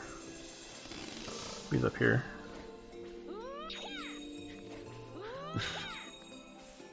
Alright, but is he gonna talk though? I feel like he is. This is his big, farewell. Why is he of all people? Well, he's not even up here. Yeah, I don't know. Where is he? He's probably down near the center and just missed him. There's Razmi. Oh, there he is. I think he's over here. Right next to Phoebe. There you go. Well, Ajna, Yeah, he's it's voiced. been a whirlwind trip for all of us. To think the fate of the world rests on your shoulders. No pressure. I wish I could take your place. A Shayak knight does not back down from a conflict. Well, I appreciate the thought, but... I know. This is a fight between the gods. It is no place for a mortal like myself. But know this. Whatever happens, your story will be told for generations. I will make sure of that. And the Shayak knight fulfills his promises. Thanks, Tungar. Take care of yourself. Hey, Ajna. You showed my children what it means to be a true warrior. You've helped ensure Oh, the yeah. future of my kingdom. Forgot about her children. I didn't do all that. You did that and more. You're the fiercest warrior I've met. I'm proud to have known you. Well, the feeling is mutual. Take care of yourself, Phoebe. Come visit my kids again after you beat Kala. I want to see what new tricks you've learned. It's a deal.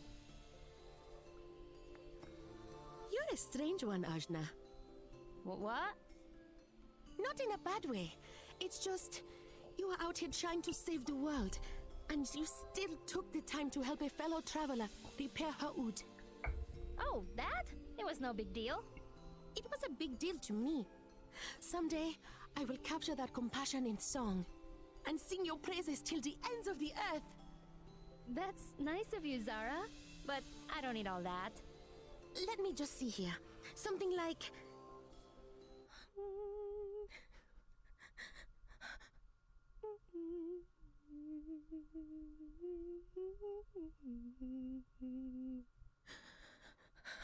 It was pretty sick. That was beautiful. Yeah. Aren't you scared? Yeah. I wish you didn't have to go. Please be careful. Oh, and I'm planning a big feast for when you come back, so you work up a big appetite, okay? With all your favorite foods laid out on a giant table, with everyone invited. It's all I can think of to help.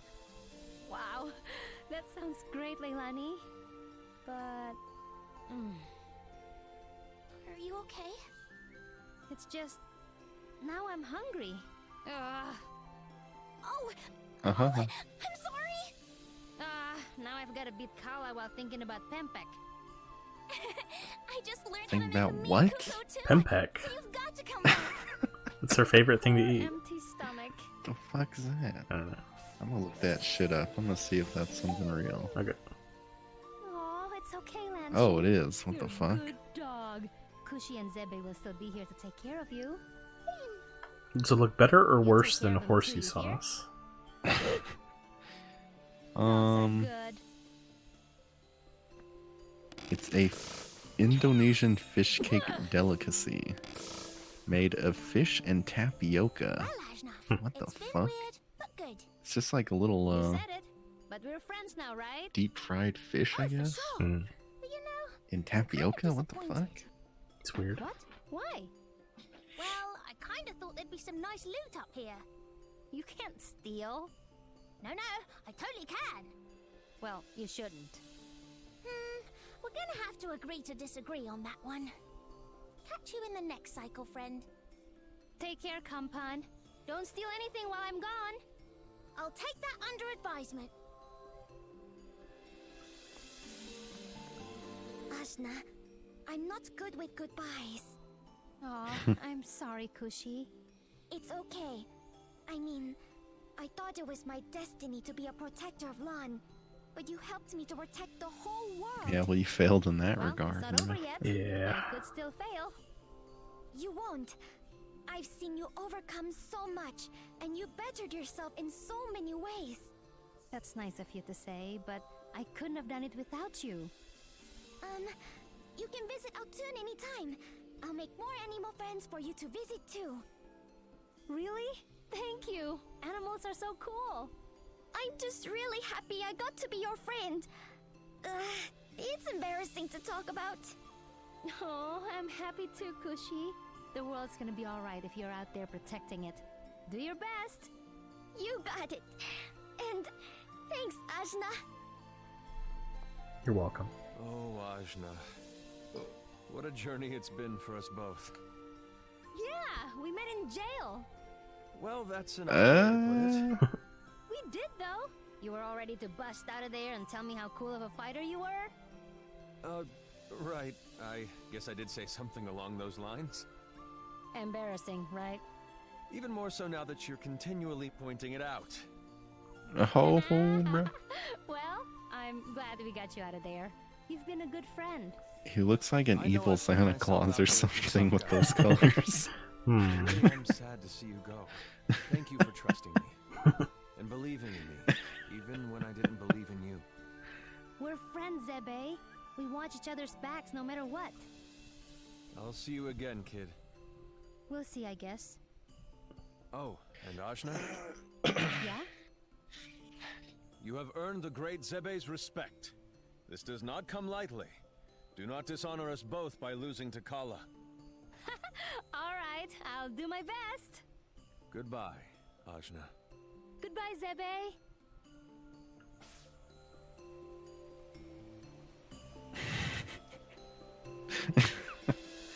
Oh, no VA for the fortune telling. I guess not. Ajna, Let's get ginseng and honey out of here. Sure feels like it. I had so much more I wanted us to do together. Oh shit, is Honey gonna say something? Glad I got to travel There we the go. world with you. I got to meet Angwu and Naga Rider. And I say never could have done meep it alone. or something. I'm Something not so sure silly about and that. quirky. You're pretty tough. Work. I guess a bit rubbed off from you. Nah, you've got your own toughness. Who was it that healed all our wounds countless times? Who was it that brought me back from the brink of death with resurrection lilies? Me, I guess. Yeah, and don't you forget it. Botany is tough stuff. You're right. Thanks, Ajna. Honey thanks you too. It's been fun, Ginseng. And you too, honey. Oh, man. Well, Hayseed. Just mute. Not gonna say goodbye. Not the pirate way, eh? Not mine, anyway. We've traveled this whole wide world together, and seen places even I never dared visit.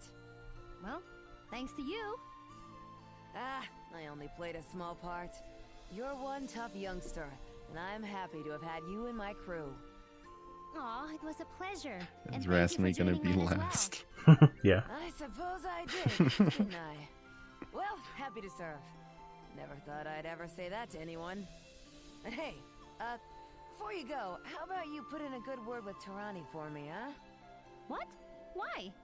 Aren't you two already close? Look, just do it, okay? Well, if it makes you happy. Oh, it does. Ajna, Luxao, you are my precious baby child, and I can't bear to let you go. But you know I've got to do this. I know it better than anyone. But wherever you go, whatever you do, whatever you become, know that I will find you and help you. Even if it takes me 1,000 years, I will find you. You're so nice, Tarani. I just care about you so Oh, you're much. fucking creepy. I know Bro, I'm you not a just mom, met her Tarani, randomly on a but I think beach and you'd you're make a like, real good one. My baby. your mother now. Luxao, Yeah, what you're the going to fuck? make my heart melt. Come here and let me hug you. Tarani, I can't breathe. So precious, my dear, sweet baby. Take care, dear one. You too, Tarani. Thank you for everything. Hey, you didn't put in a good word for Balgrad. Oh, no VA for Ratna and Manny, my favorite characters? I guess not. Wow. Oh, it's Ren, everyone's favorite. Please don't say that.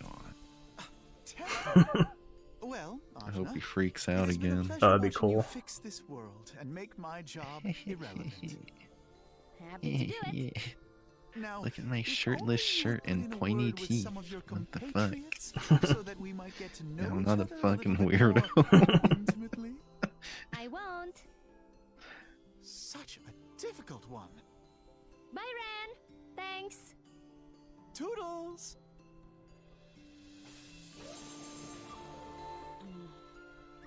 Rasmi, I can't talk to you right now.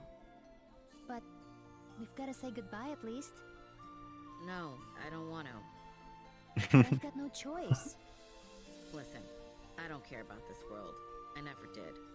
But then you came along and swept me up into your dumb nonsense. Sorry about that. No, just don't leave me behind. I don't like anybody else. I never liked anybody.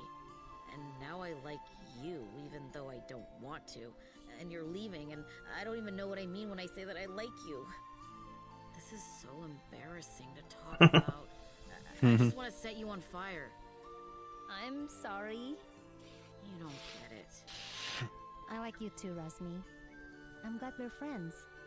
That just makes it worse. Well, go then. See if I care. I'm happy I met you, Rasmi. Go away. I know you're not coming back. Yeah, otherwise he wouldn't But your soul fucking might. own If everything it does, with Incinerate. I'll find it and trap it, and then you'll never get away. That's the old Rasmi.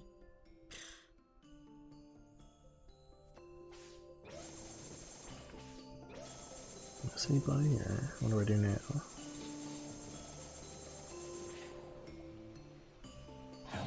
And just leave? Oh, you missed someone, dude. Oh my god. Not too bad. Oh well. What a dick. Solid defense is the root of any proper combat strategy. This is training, Ajna. I see. I'm ready. Ajna, you're strong.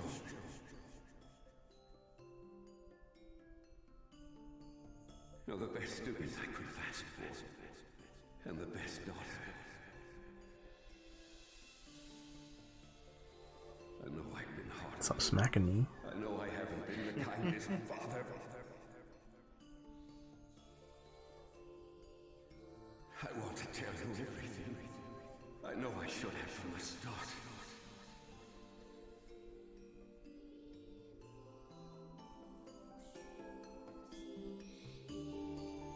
But don't worry, Ashna.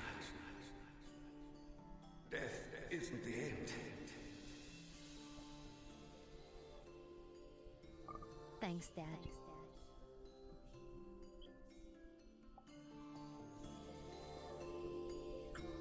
I can't get discouraged now. I can't back down. I've made mistakes. But there are people who are counting on me, people who care about me.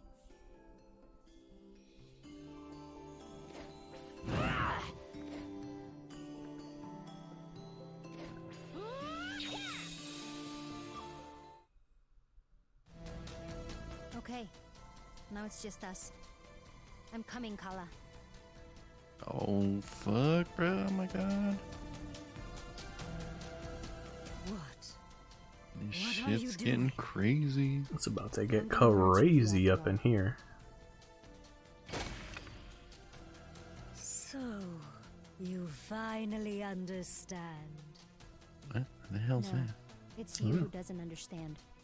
I'm doing this to destroy you. How many My power forms will do you remove you have, from lady? within. Jeez. Why must you interfere? This world is my greatest failure. If so, it is a beautiful failure, and I will not let you destroy it.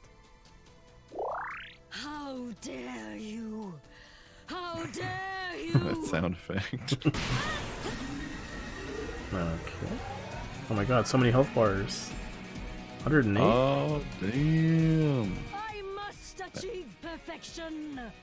But you have to do it all alone. Oh my god. It's crazy. Even if you are a part of me. Okay. Oh shit. Gotta jump around and shit. Okay, what do I do? I don't have my power.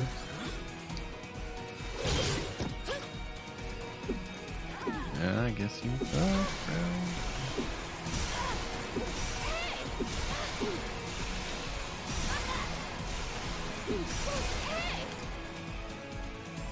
Oh, they have to block some shit, maybe? They usually do that.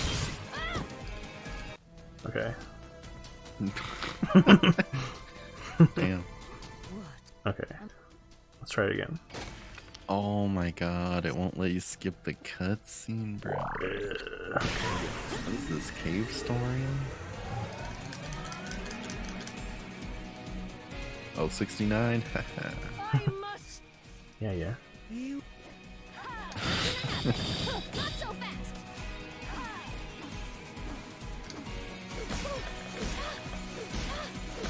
Okay, that didn't work.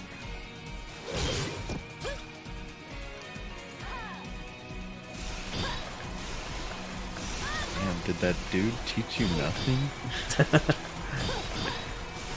Should have gotten a little more training before the fight, I guess. I guess so.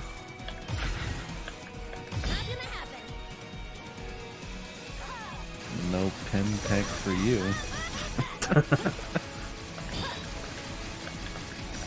Oh, I see. She's using up her health to attack me. That makes sense. What's wrong with you? This world is flawed. I must make it again. Why is she standing on a little No. thing? I'm stopping the cycle. I know. Like my father wanted. He wasn't even your father. You had no father. How do you even know? What the fuck? You're wrong. Are you Mari? Yeah. We weren't related by blood, but he You was my are father. the father. He cared for me in his own way. Flaws are what make us human. You are not Yeah. human. We are not human. We are above human. I've been raised by humans, lived among humans. I never knew I was anything else until just recently. Being human is beautiful. Yo, where's Roddy, bruh? Fuck. Yeah. I thought my DLC was here. It's imperfect. make it anew. You will not survive this. Oh. I will. Someone important to me taught me how. Activate flowering defense. Okay, Ashna, this is it. Enough. Flowering defense. What's that? Okay. Oof. Damn. Oh fuck. Some pretty powerful attacks you got there. Okay, well, it's a good fight. Oh, I don't have to start from the beginning, do I? Oh, fuck. Oh boy. Oh, I can skip it. There we go.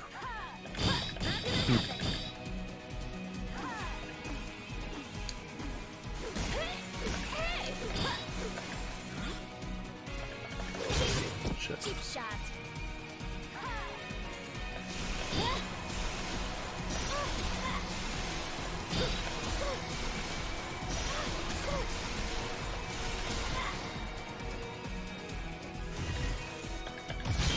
Oops.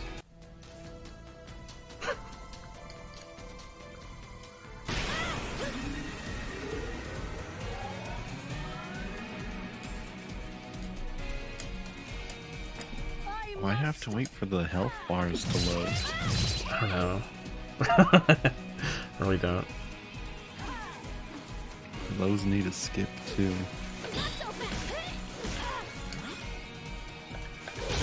God, so fast.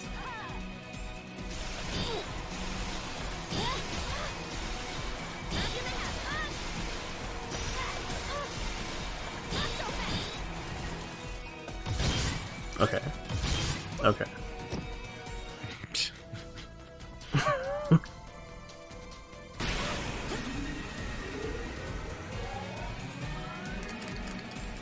Come on. Let's go. I must touch.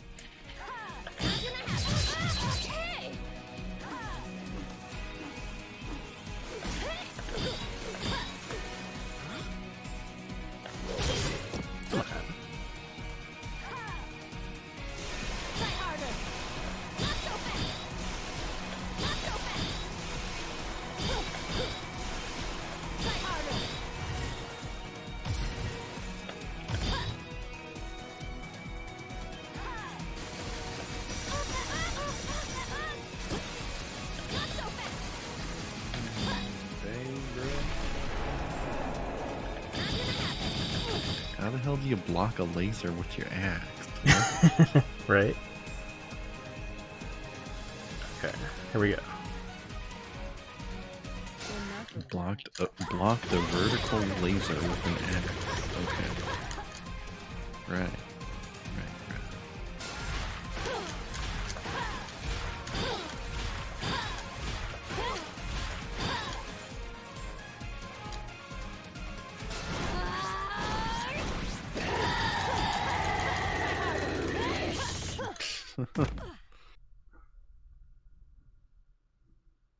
Owned. I won. Yeah.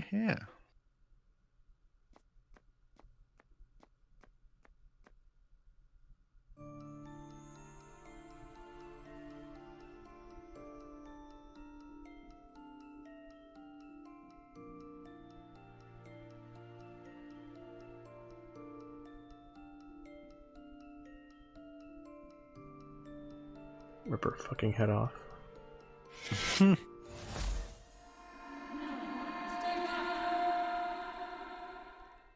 Yo, what happened to Dar, bro?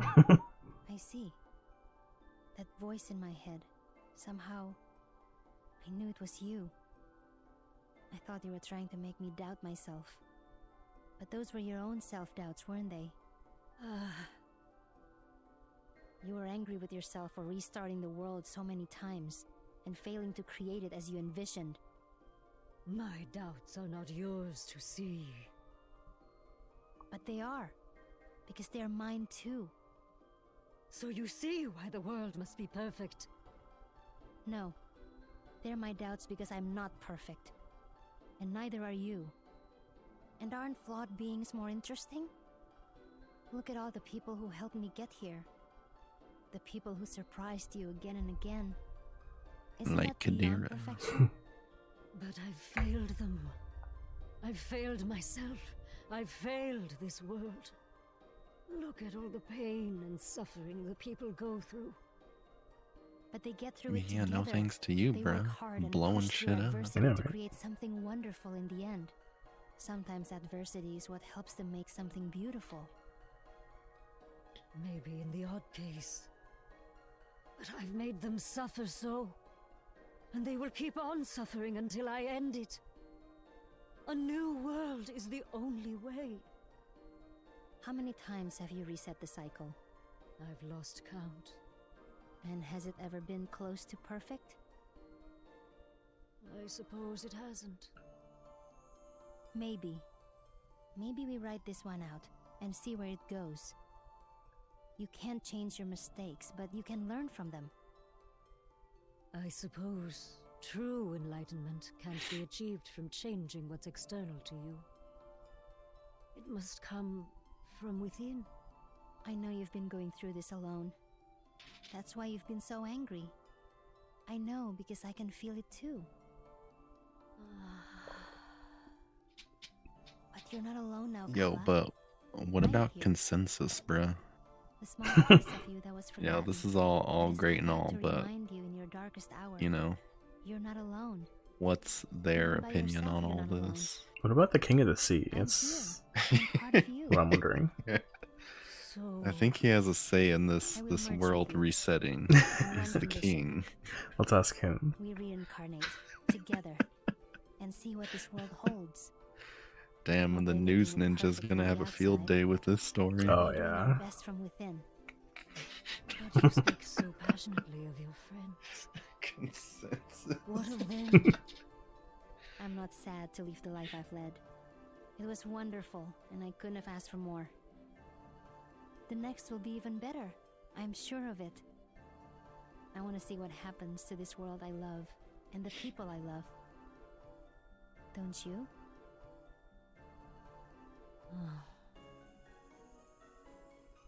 I do. Thank you, Ajna.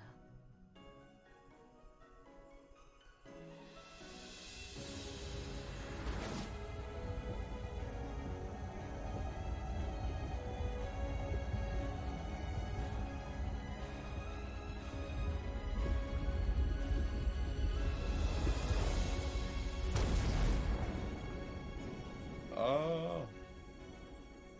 Cool.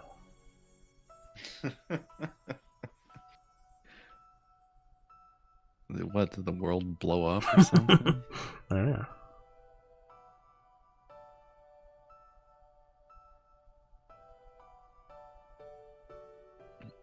Oh shit, not like a writer.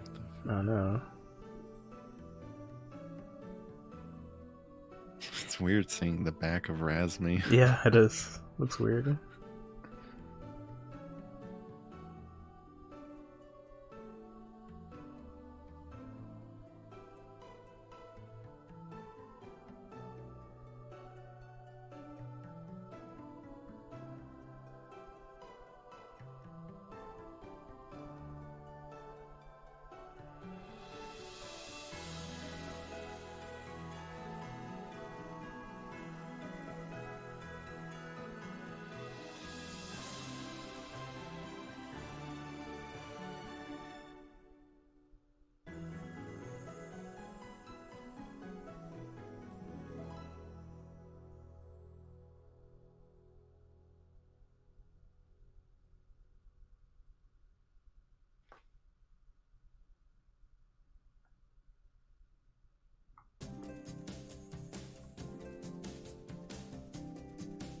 Damn, what the fuck? There you have it. Well, shit. Seeing Mike Zymont a lot. Yeah, yeah. A lot of names I recognize. Yeah, thinks he owns the damn game. Okay. putting his name under every single header. Yeah, yeah. I mean, come on, why would you put your name in the credits of the game that you made? Jeez.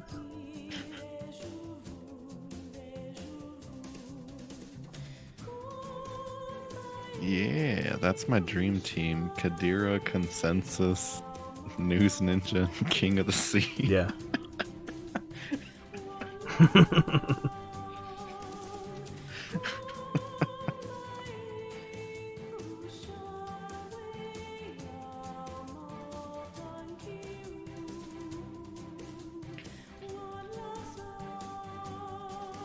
That's pretty good. I like the ending. Yeah.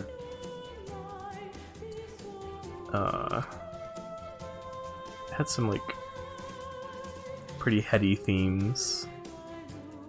That was nice to see. And I thought it wrapped everything up pretty well.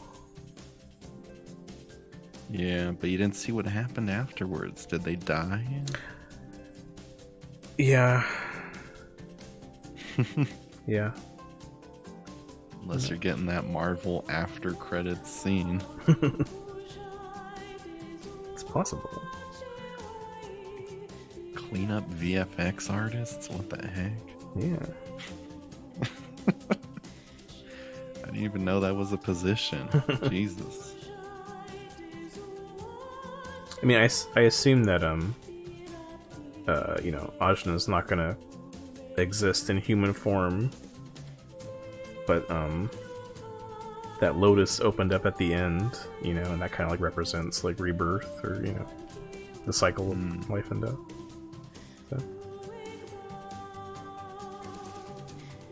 maybe she'll be there in spirit.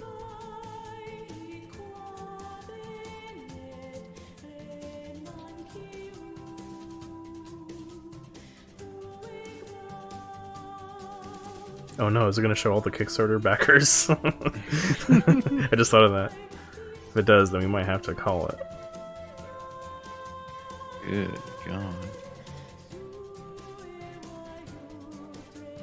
I noticed at the end that there was a space between some of the companions, that image. And I think it was because you missed one or two companions, so that was a neat attention to detail. That is cool, yeah.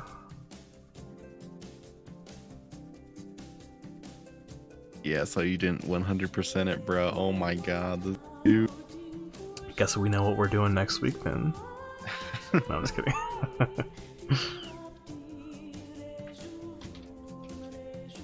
I miss Shovel Knight, obviously. Yeah. Yeah, you missed a dude named Latigo and another dude named Antoine and a girl named Sangmu. So you missed out on 3 characters. Okay. So you ain't getting the achievement, bruh. Oh my god. Damn it. My gamer score is going to be ruined.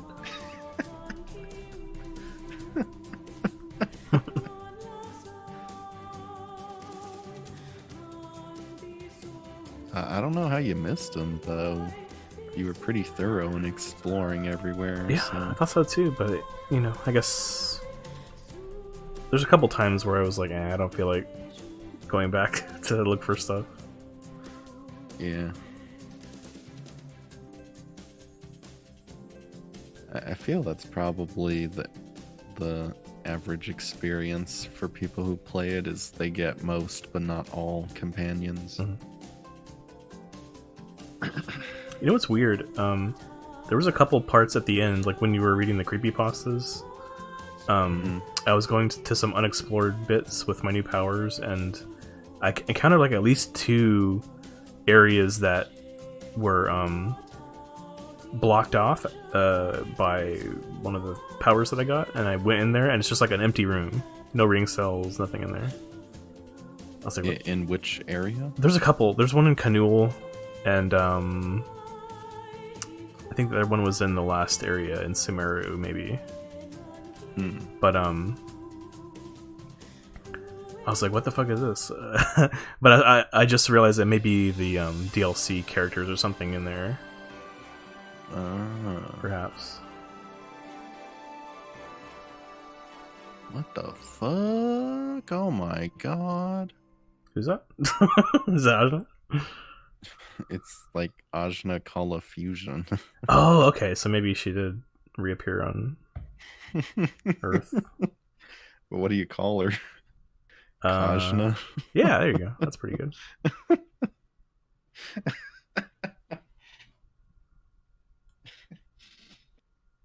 Or Ajnala. That's pretty good too. Oh no. Start the game. What happens now, bro? Does it just put you back?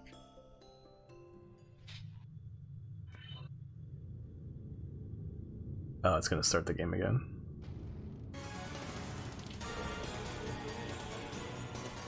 Oh yeah, wait. Yeah, who are these fucks? So one of those was Ongwu. Oh, it's the one at the bottom. Oh. Yeah, and then that robot from the Iron Kingdom, and then that shooty dude in the back was one of the shadows you fought. That's right, yeah. Oh, and I guess the axe chick is your mom. Yes. Oh, damn. So there you have it. Anyway. Yeah, but like, who is the guy with the gun? What the fuck? I don't know. Maybe it was a piece of lore that we missed or forgot. But yeah, it's Indivisible. I think we're done with that, so. Yeah, consensus, bro. Yeah. He should be in this epic battle. Yeah, it's true. Oh, but they're fighting Kala, if you notice. Yeah. The ball. Yeah, I figured as much. I didn't really remember what it looked like at the beginning. I was like, I bet it's Kala, you know? Ongwu fighting Kala, okay. Finally get to see her in action. It's like when Yoda finally like had a lightsaber fight. It is. Yo, consensus, bruh. He needs to be in this battle. What the fuck? Yeah, it's missing some key players in the Indivisible universe. Consensus. I think we can all agree that consensus was great. Yeah, this game was good until consensus appeared. God, yeah, it all started going downhill when you started talking to people in towns. Yeah, big mistake. But yeah, thanks for watching. Hope you enjoyed, and I enjoyed streaming it. And we're gonna move on to another game next week, probably River City Girls. Yeah.